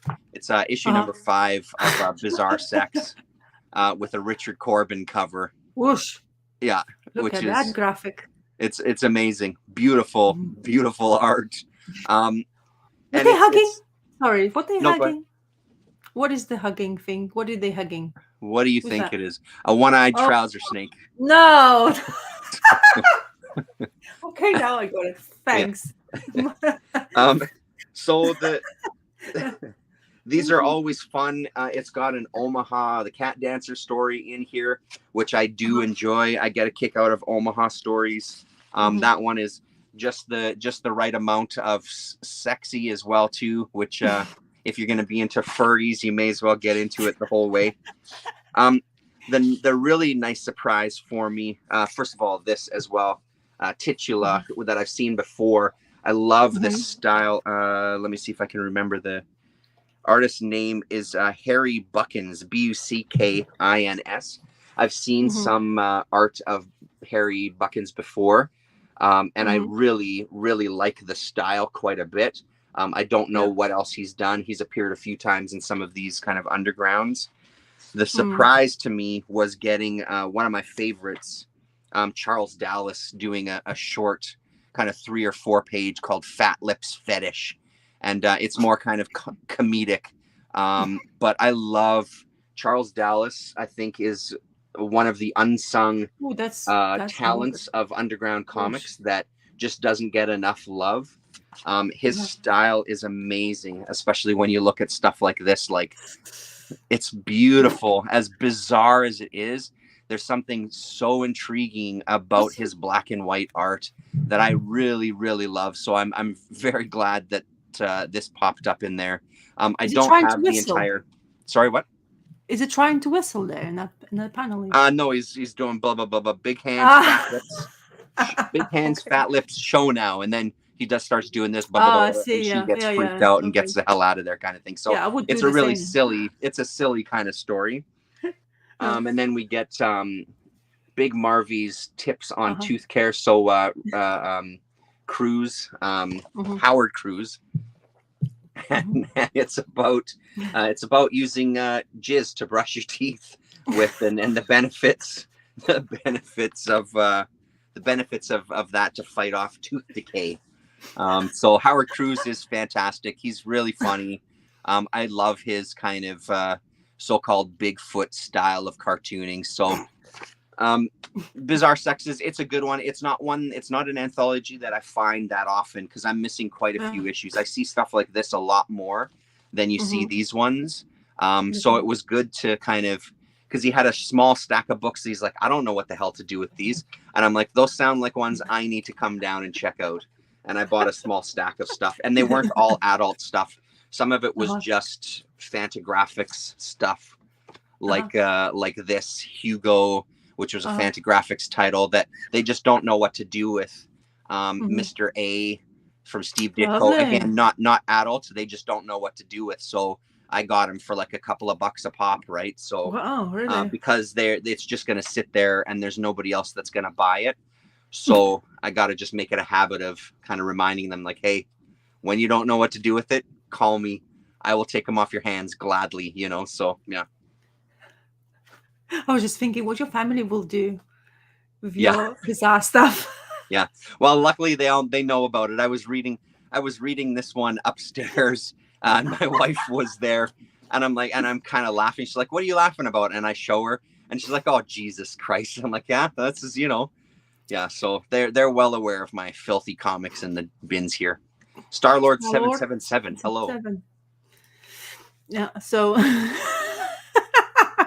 is Lillian had a glance of what your reading No, material is all about? I'm careful with that stuff around Lily. Yeah. She wasn't around when I was reading it. Yeah. Kids are kids. She was off. Yeah. Yeah. You have to like padlock it and make sure it's Nah, double. I mean they you know, like Lillian knows some of that stuff. Yeah. You know what I mean? Yeah. But I don't go out of my way to show her either. But I also don't think it's something that I should hide from her, because if I'm going to hide sex stuff from her, then am I going to hide the violent stuff from her? Then what, you know, where does that kind of thing stop? I'm not like, hey, Lillian, let's sit down and read bizarre sex together. But like, I'm also not going to like, I don't want to make it that it's this untouchable, because that's going to just pique her interest even more. She's going to want to see that stuff. So yeah. So when did you have a comfortable conversation with your son about that kind of stuff, or no, not uncomfortable? I mean, we watch, you know, like he's 17 now. We've had conversations in the past, but I mean, we didn't get into like the nuts and bolts of so to speak of everything, but like we've talked and we've watched stuff that's definitely more adult oriented, like because he's so into movies and things. We'll watch some stuff that definitely has more adult themes, and then we'll talk about the movies afterwards. We'll talk about kind of the ideas in it. And I mean, I don't believe in any kind of censorship whatsoever. Zero. I just don't buy it. And I also think that even just watching some of this stuff with your kids, instead of sitting down like, all right, son, let's sit down and talk about the birds and the bees, it creates another atmosphere to have those conversations where there's not so much pressure on an individual conversation. It starts to come out naturally because you're talking about a piece of art or a book or a movie or whatever, right? So you can kind of have those conversations in a different way, because fuck me, was it uncomfortable when my parents tried to have those conversations with me, which was a fragment. They basically just threw a book at me, read this, closed the door and walked away. It was like, well, that's not really helping much either. So trying to find healthier ways to have conversations about that stuff. Unfortunately, my mom never, or my dad would not even dare, but my mom, she's like not even told anything. She's like, I'll go library kind of in a way, but not even. Yeah.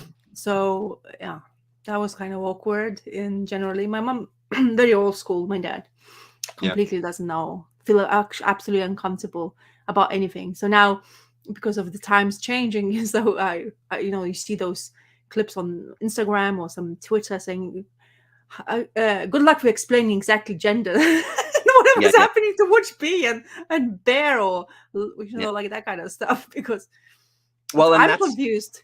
That's the interesting thing about some of those conversations, because he then can tell me about things that, you know, like with that sort of thing, like I have a hard time with that sometimes. I have mixed feelings about it. I have my own ideas about that sort of world. So it's interesting, because then it creates this back and forth, as far as like he tells me about it from a teenager's perspective, which is, the fuck do I care? If you want to say you're a woman or say you're a man or whatever, like, I don't care. You want me to call you he, him, or she, her, or they, like, I don't give a shit, you know? So it's interesting to get that different perspective when you have that kind of back and forth dialogue, right? It just makes it much easier. Takes I mean, not that I never feel pressure. For sure, I feel pressure. I'm a human being, but it takes a lot of it away, though, because, but again, that's shit that I've worked on since he was a kid. You know what I mean? Like, he's now 17. That's a lot of years of hard work on both of our parts to build that relationship, right? So, and I mean, not hard, it's easy because he's my kid and I love him both dearly, but you know what I'm saying, like, it's not always easy. Yeah, of course. It's the parenting part where you need to start to, you know, like realizing there's a responsibility somewhere, if you do care about that as well.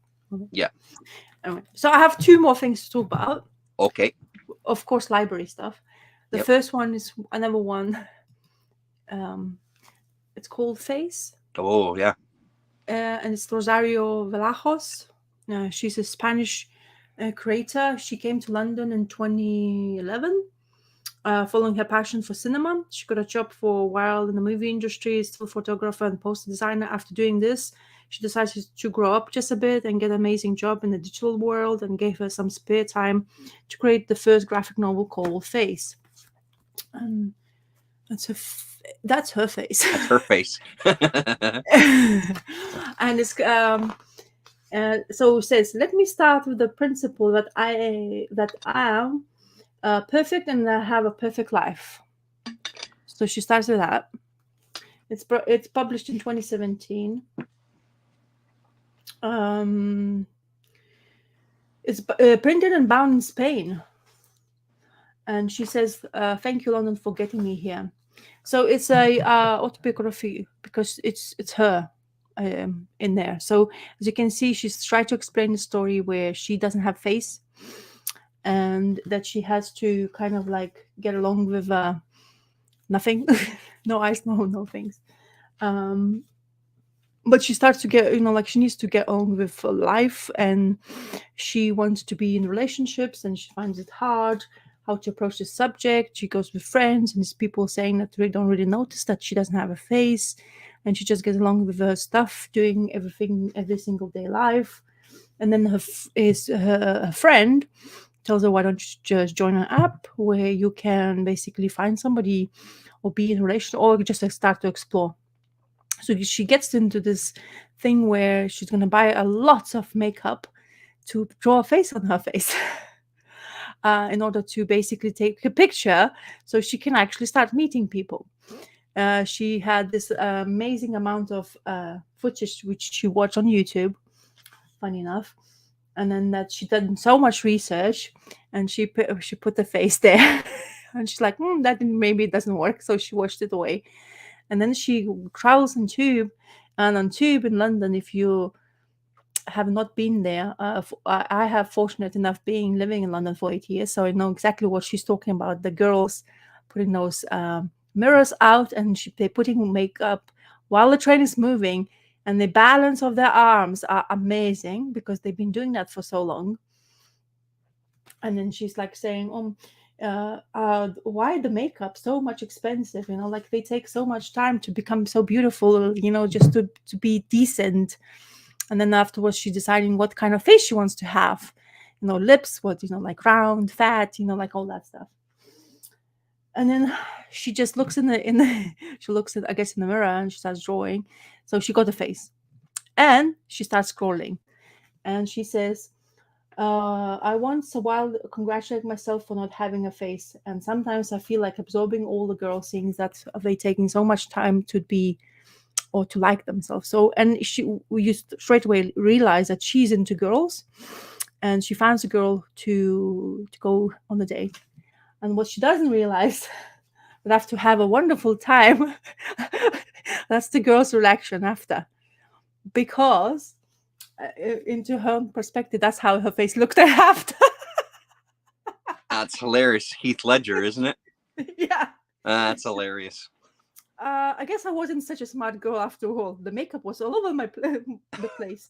And I think this face that would even scare the Batman. That's funny. So he has these moments, and it just continuously for her. And also the bizarre part was, so she finds this girl, and she, her name is Erin, as she puts that in. She's absolutely like happy, and she's in the best of the relationship. But what she doesn't realize, because in her relationship, she starts seeing these lines on her face, and she's like, what's going on? So she starts getting a nose, and to her surprise, suddenly she has a face, but she's not happy, because the face what she got is her girl, like she explains her youth that she used to have a face, but now she doesn't. But what she doesn't realize that because of, where's that page? Oh wait, she turns into her girlfriend, so she gets an Erin face. So it has this moments of ups and downs, where we basically get into life for her. It's a bit of a bizarre tale, but it has this really great moments, and there's a lot of kind of psychology of yourself when you are living in abroad. where she tried to basically be the same. She goes out with a guy now because she was split up from that Erin, because Erin was uncomfortable seeing her own face, Right. while wearing her clothes. So they split up. She goes with this guy, goes to Paris, have a kind of sort of relationship, and he's starting to lose his face, and then they break up, and it doesn't really explain. Do you know what I mean? Mm-hmm. So she feels really defeated, but then she realizes, I shouldn't be struggling too hard. I should just be myself and be happy to what I have and what I want to do. So another emotional part of the storyline. So it's something really different to what I experienced. How you explain your kind of you getting lost and sense of identity while you are in living somewhere, where Mhm. nobody knows you, nobody's familiar with you, and that's what happened. Kind of like, as I say, I can relate, because when you are expat, it's really difficult life we choose to do. Right. It's you end up with nobody. Yeah. Nobody knows you. Basically, you start from scratch. Like start beginning. Start making friends, being comfortable to locations. You become like a child, a teenager, and an adult in the same kind of space of month, because you're just so insecure at the beginning. Kind of you have so much fun, but still when you go home, you still have to deal with situations like taking care of yourself, and Right. also find identity and who Yeah, you totally. want to be, what kind of life purpose you want to have. So Yeah. this is really another thing which has those beautiful, like, small funny moments really helped the story in generally. But I really liked it. It's a bizarre little tale to explain how you are in the situations in life, or where you put yourself in order to basically maybe move yourself forward in life. So I'll give you a different perspective. Right. And the last thing. So we live we kind of did at the I did that at the beginning as well, and you did. And I don't know if you continue to picking up, but Hard Case Crime. Oh yeah. So it's a Oh, sweet. hardcover. So this is the cover I put on. Oh yeah, that you used for the image. Yeah. Exactly. So I was very surprised to see in hardcover, because I only see them in soft covers. I've Right. never seen them in like really decent size. So in comparison to that, well, hold on, let me see the. Oh, I still have a comic. Oh, come on, man. That's a comic, and that's the hardcover. So it's much bigger, wider. So very much like a European album kind of format. Yeah. Of the Sphinx, and this is published by Titan Comics. Don't forget. So for Hard Case Crime, story about Frank Lee, an Alcatraz escapee, famous apparently because he was in a based movie about him. Okay. Which Clint Eastwood was acting on. Oh, okay. There's also the yeah. The Rock, the movie as well. There was a movie about The Rock as well. So, right. So Ludovic Chestnut is an artist, but I think we're both familiar with him. I think he created another story for Titan or Hard Case Crime, but I don't remember which one. I just didn't. Yeah, it sounds vaguely familiar, but I don't remember. But then I show you his artwork. You probably is this a new one? Like, did this just come out? Like last year? Yeah, it's published 2022. Yeah. Well, shit. Yeah. So I'm really happy. I mean, I will tell you why I'm happy. First of all, it's really well done hardcover. Opens extremely flat. Yeah. The paper is once again that glossy softness to it. Yeah. But it's that format is what really steals the show. Yeah. I think it really helps, and I think us who likes the collected editions more, and especially if we are comic readers from the beginning, and then it comes back to collected editions, especially knowing European format, this would be like mystery. I saw that stinky softcover collection edition. Yeah, Why don't you do this? Yeah. That would scream. But I guess mystery is too obscure for people. Nobody much knows. I think about so. it. Yeah. So I think that's why we invest in the newer stories. So if this is what they're going to come up now, instead of being honestly, instead of buying the single issues, to be honest, I think I definitely prefer this format. Well, and that was going to be my question, because I've seen a couple of hardcovers, and I wonder if they've transitioned to that format. Because, I Yeah. mean, not that I go to the comic shop every week, but I haven't seen Yeah. Hard Case Crime single issues for, it feels like, quite a long time. That's why I'm saying, Okay. like, when this came out, because I don't remember seeing this even at Ah, Galaxy, and Galaxy would carry some of this stuff. okay. So I'm curious. first of all, Maybe it came out as a hardcover, is all I'm saying. yeah. So this story was by Clint Eastwood, and the film was called Escape. Yeah. Famous Escape from page, Alcatraz, like, you know, yeah. the poster of him like in the crack. Yeah, Clint it's great. Eastwood. Yeah, I've seen that movie many times. And they actually put him in this comic as well, which is kind of also very surprising. There you go. I'll show you. I found the page. Oh, Oh, yeah, there you go. Yeah. there you go. So, so we're following the guy called Frank Lee Morris, and he's the guy who escaped Alcatraz with two other buddies. It's supposed to be 4 buddies, but it's 2 of them. And the story goes, it starts to tell you when it happened.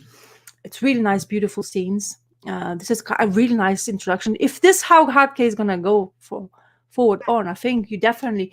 You don't have to buy this, especially story, if you know something that like this is not gonna be very interesting. But it's as a product itself is fantastic. This is what I want Hardcase, or any collected editions to be like this, you know. So, anyways, the story goes: they escape Alcatraz, and the guy who was in charge, he's on holidays, so that's why we timed it perfectly to get this escape done. And apparently, they were so lucky to a point where the main Frank Lee Morris, would have been transferred from the cell where they actually dug the way out.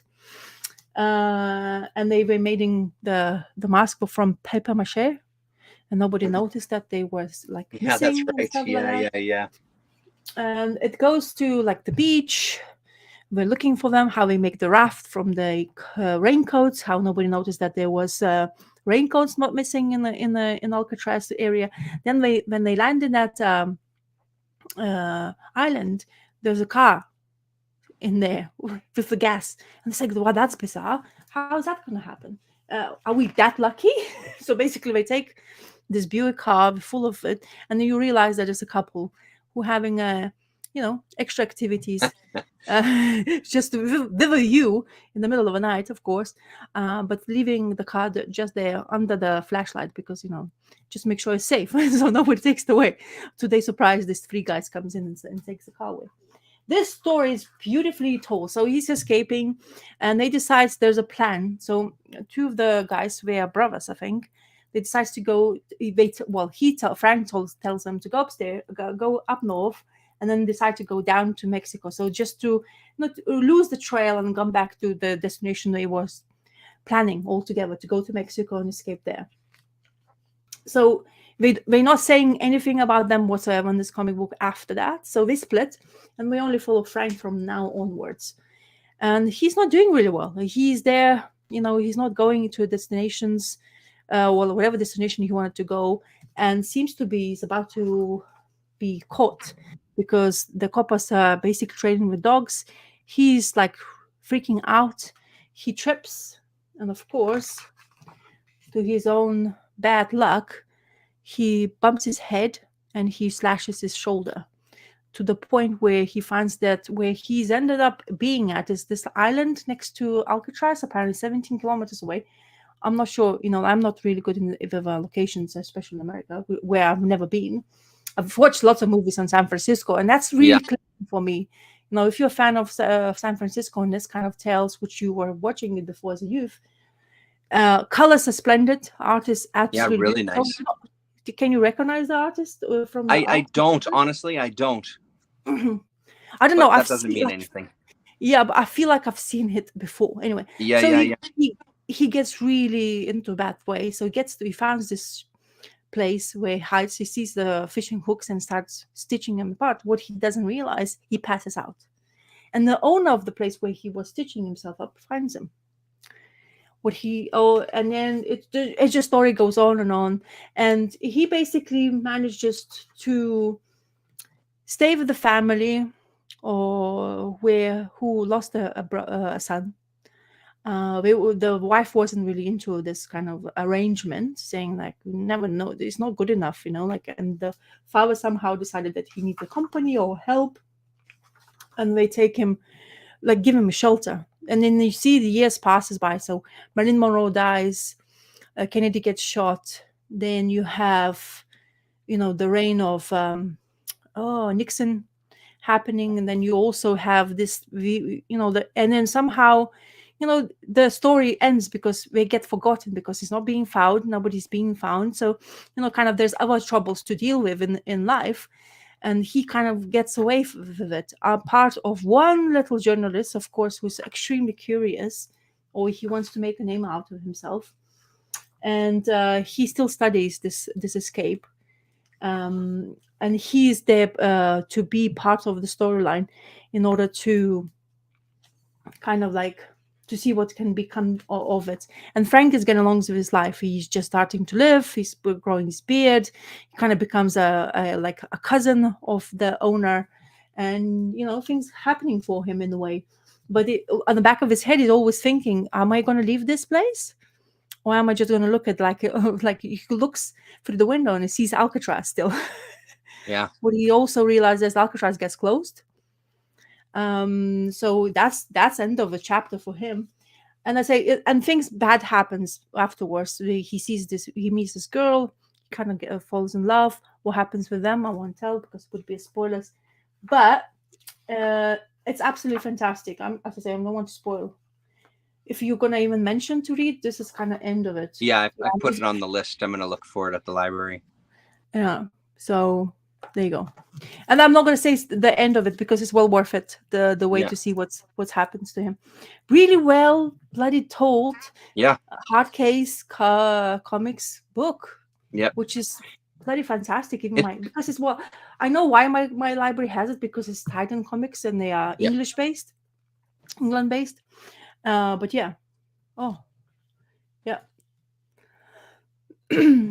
Yes, exactly. I was just going to say the same thing, Gary. Like, and that's one of the things that I started not picking them up because the stories were just not catching my interest. The art looked like it was on the decline. Like the infamous Gun Honey was just an absolute piece of shit.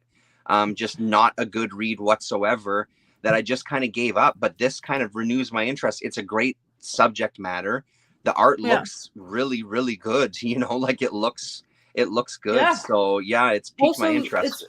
Also gives you an extra info about the thing they want to talk about. So this is the infamous guy. Because my memory of it was that they don't know if he actually lived when they escaped. There was no evidence that they actually survived. Nobody's found. Yeah, nobody's found. And that's the cell, and with that, look at that hole. I mean, the size of the hole we went through, and they were spooning it out.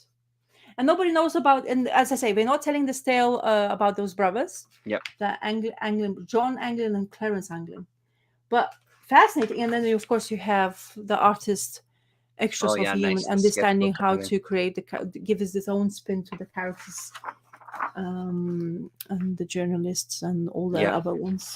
And then still giving you a map of Alcatraz and locations and what it's all about. It's the one thing I regret. I was in San Francisco. We went once.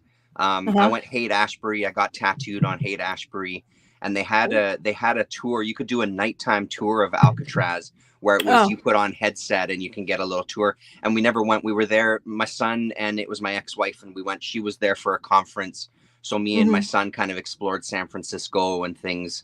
And I love it. It was beautiful there, but we just never made it to go to that tour of Alcatraz, and I regret not making that happen. So it's 34 Canadian dollars. Yeah, I'm gonna check out my library, see if they've got it.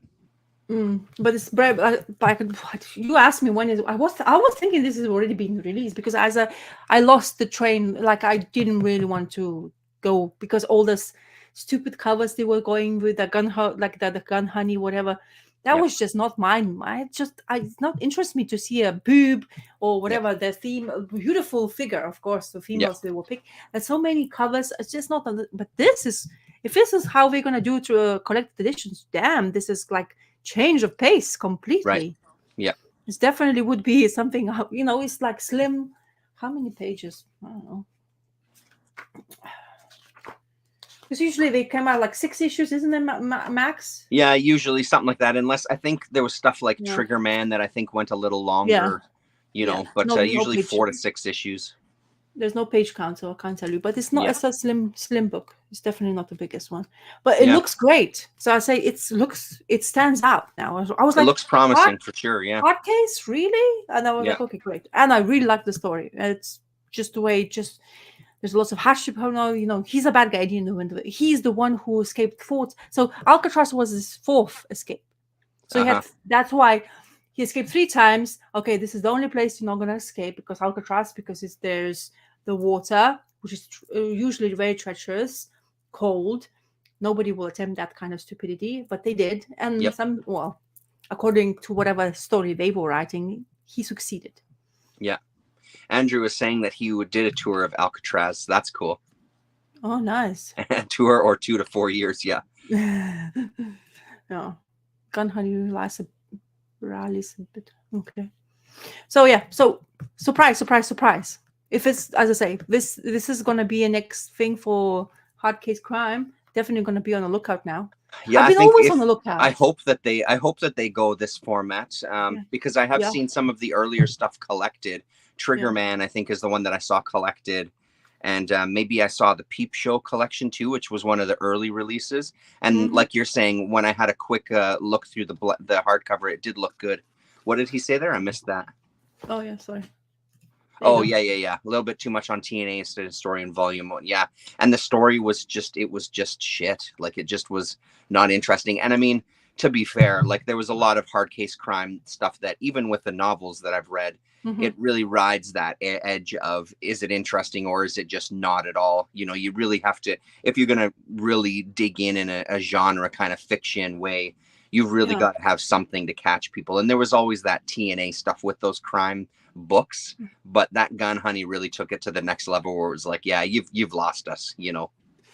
I looked at the Titan website to see whatever, you know, I typed on a name, but it seems to be hasn't done any. I mean, July 2020. Oh, did you do any? How do you know? So maybe it's brand new. Yeah, July 12th. Apparently, the 2022 is the release date for this. I see. Okay.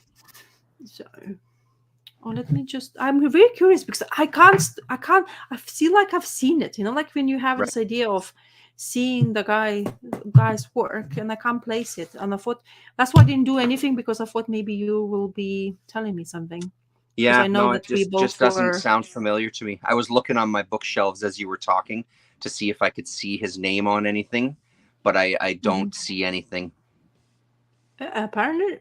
But I mean, me and names, you know, it's not easy to retain it all. Oh, he done something else for sure, but not Titan. Hey? Wait. What is this website? Sorry. I'm being so bad. Oh. Okay, it's called Doggy Bags, 4 edition. I don't know if you can really spot. Make yourself bigger again. Okay, wait. Can you master glare? Stop it. There you go. Dirty Glory. Yeah, it doesn't look familiar. Yeah, it's French. That's why. Okay. Yeah. So, you know, European stuff. So right. Yeah, it says it's called the Doggy Bags. It's in the wow. How many? Maybe it was an Earl Grey thing that you saw. Maybe it was Earl Grey talking about it in the past. Maybe. Yeah. Yeah, it seems to be he's done that for a while. 13 volumes. Oh wow, yeah. Wow. Oh, come on, Titan Comics, and translate that then. Yeah. Because I really enjoy this. Proper. So yeah, if people can find this somewhere, if you are at all interested in hard case crimes from Titan Comic Books, have a look. It's that format is a steal, really. This is what really, as I say, makes or breaks sometimes for me the stories you invest on, especially. They always haven't. There was one story I think I realized when it was in 1800s. We were both reading. I think there was a mini. I forgot the name now, but I don't remember. From Hard Case Crime, and there was just 6 issues. Right. And it was okay. It was really kind of the best after of other ones before. So I think Triggerman is the biggest one for them, isn't it? Yeah, Triggerman. Well, then they also did Girl with the Dragon Tattoo. They did those. They did books like that as well too. So I didn't read any of those ones, but I know those were a pretty big hit for them as well. I'm still continuously drawing the. Well, I didn't awesome. finish. So this is that the book Bubble. Yeah. Read, Rasa. Read Bubble. That's why I wrote it down.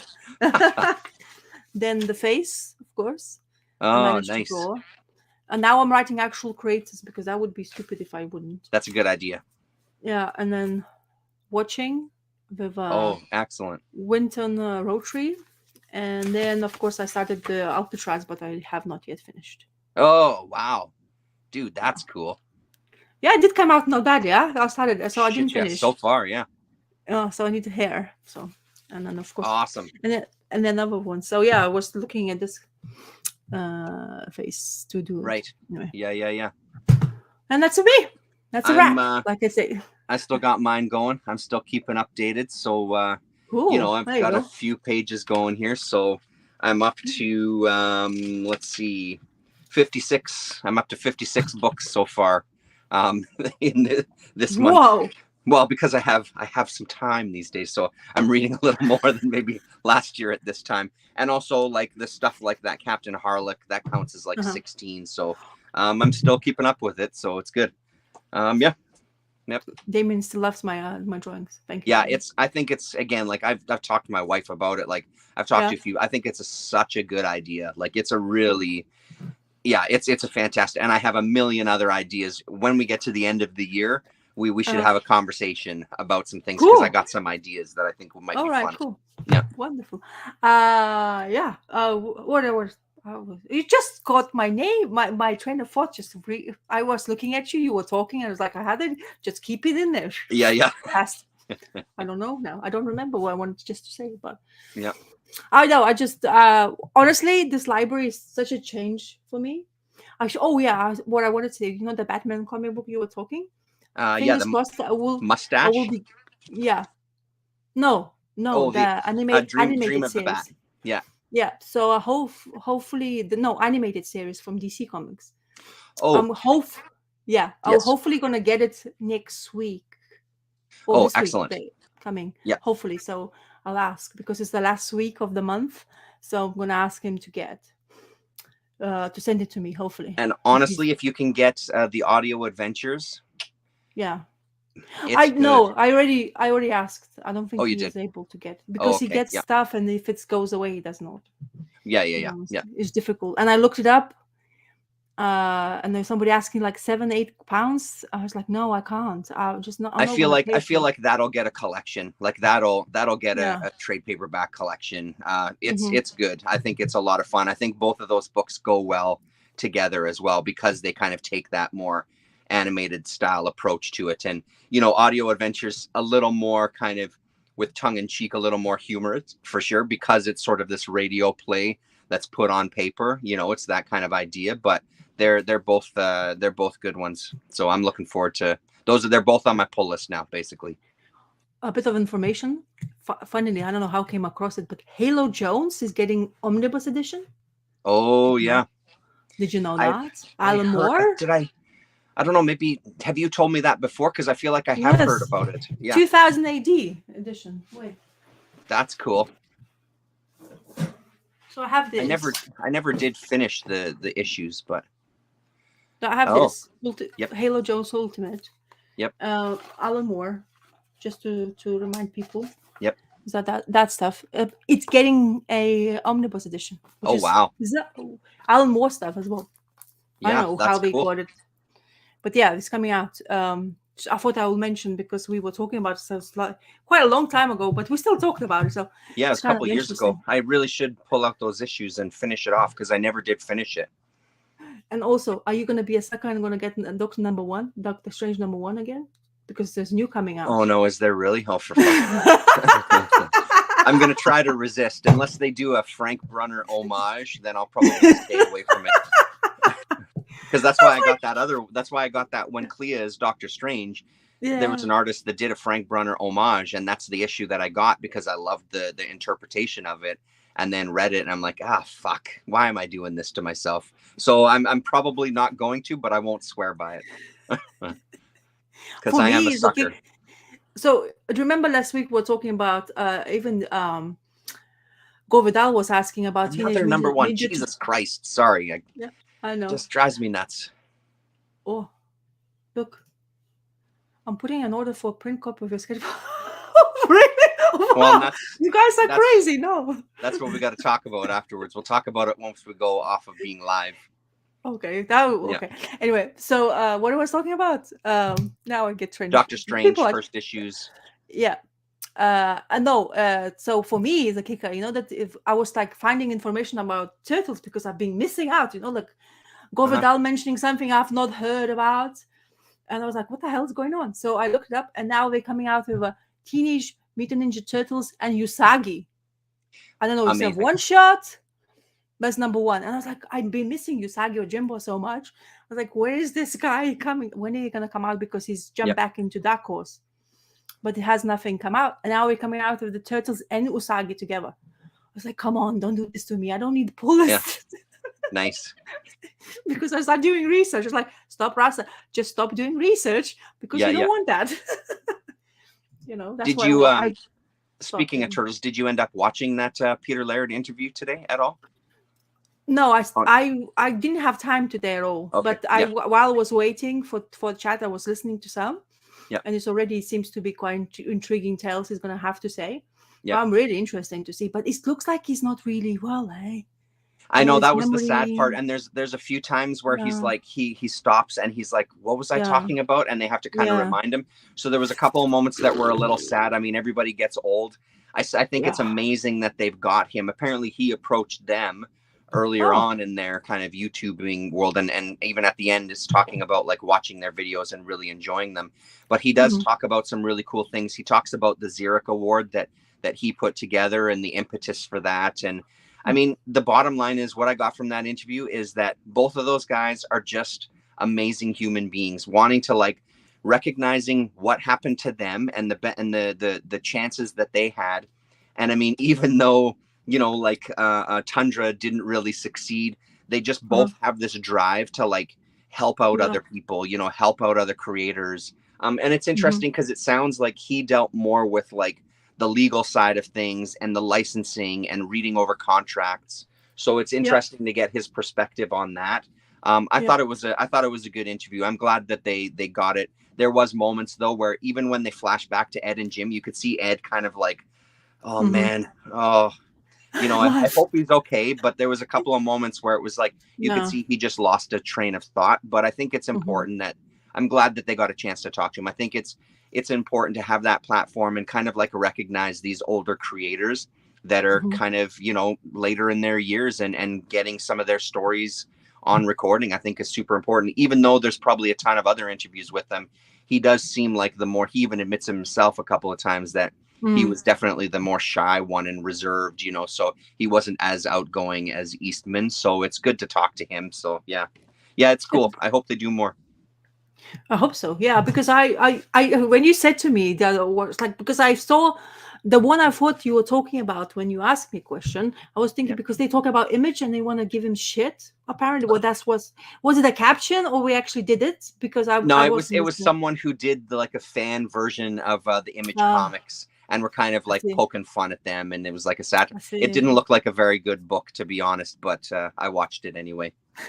Yeah. So I still watch. Yeah, I still watch their stuff, not religiously, but they started doing not the shoot interviews, the weekly, like where they talk to the camera and stuff. And the one thing that's starting to like get a bit tired for me is they've got this Patreon now, right? And if you're a King Kayfaber, you can do X, Y, and Z, and King Kayfabe, and that kind of talk is, I understand it, I get it. They are businessmen. They've got to make a living. I like their content, and I hope they do more interviews because I've always liked their interviews. I'm still obviously I'm still a supporter. You know what I mean? Like I do think that they have a lot to offer as just kind of comic fans, and the connections that they have within the industry, I think are interesting. Is there better interviews out there? Like the Daniel Clowes interview that they did? I liked it, But then Noah Van Sciver did an interview with Daniel Oh. Klaus, and it was just better than the kayfabe one. I thought. Mhm. Still, He still a just good guy, but I thought it was just a better interview because Van Sciver and people like that are coming from it from a little bit of a different area, whereas the kayfabe guys are more that mainstream voice, yeah. mainstream in the comics kind of, you know, YouTube world is what I mean in quotes. Yeah. So Noah and Sky were talking about him. He's created a comic about his family and his life. Did you hear about that? Because that would be that would be very interesting to see his perspective about his, Yeah. you know, the man who don't His brother, mention. Ethan. Yeah, so the Sky where he doesn't want to talk about most Yeah. of his time. I think they don't really get along either. So It doesn't yeah, sound like so they're as close anymore, but he doesn't really talk about him, which I also think is smart because why would you yeah. want, you know, Yeah. I remember seeing an interview with him and the interviewer kept calling him Ethan and he would be like, Mhm. dude, my name is Noah. Like, I'm Noah. Stop it. You know, like he was getting really irritated at it. And this guy who was interviewing him, I can't remember his name, he had Yeah. done videos and I guess had debated Ethan at some point and made it very clear that he hated him. So I could see, like, in that interview, it's like, you so want to ask about his brother. And I'm glad that Mhm. people don't, because Yeah. fuck that. They're different people. Yeah, it's interesting how he just never, I love Noah's channel. I think he's done some incredible interviews. He's talked to a Mhm. lot of amazing people, and just had really, really top-notch conversations with them. Like, when it comes to the interviewing, he's that next level up.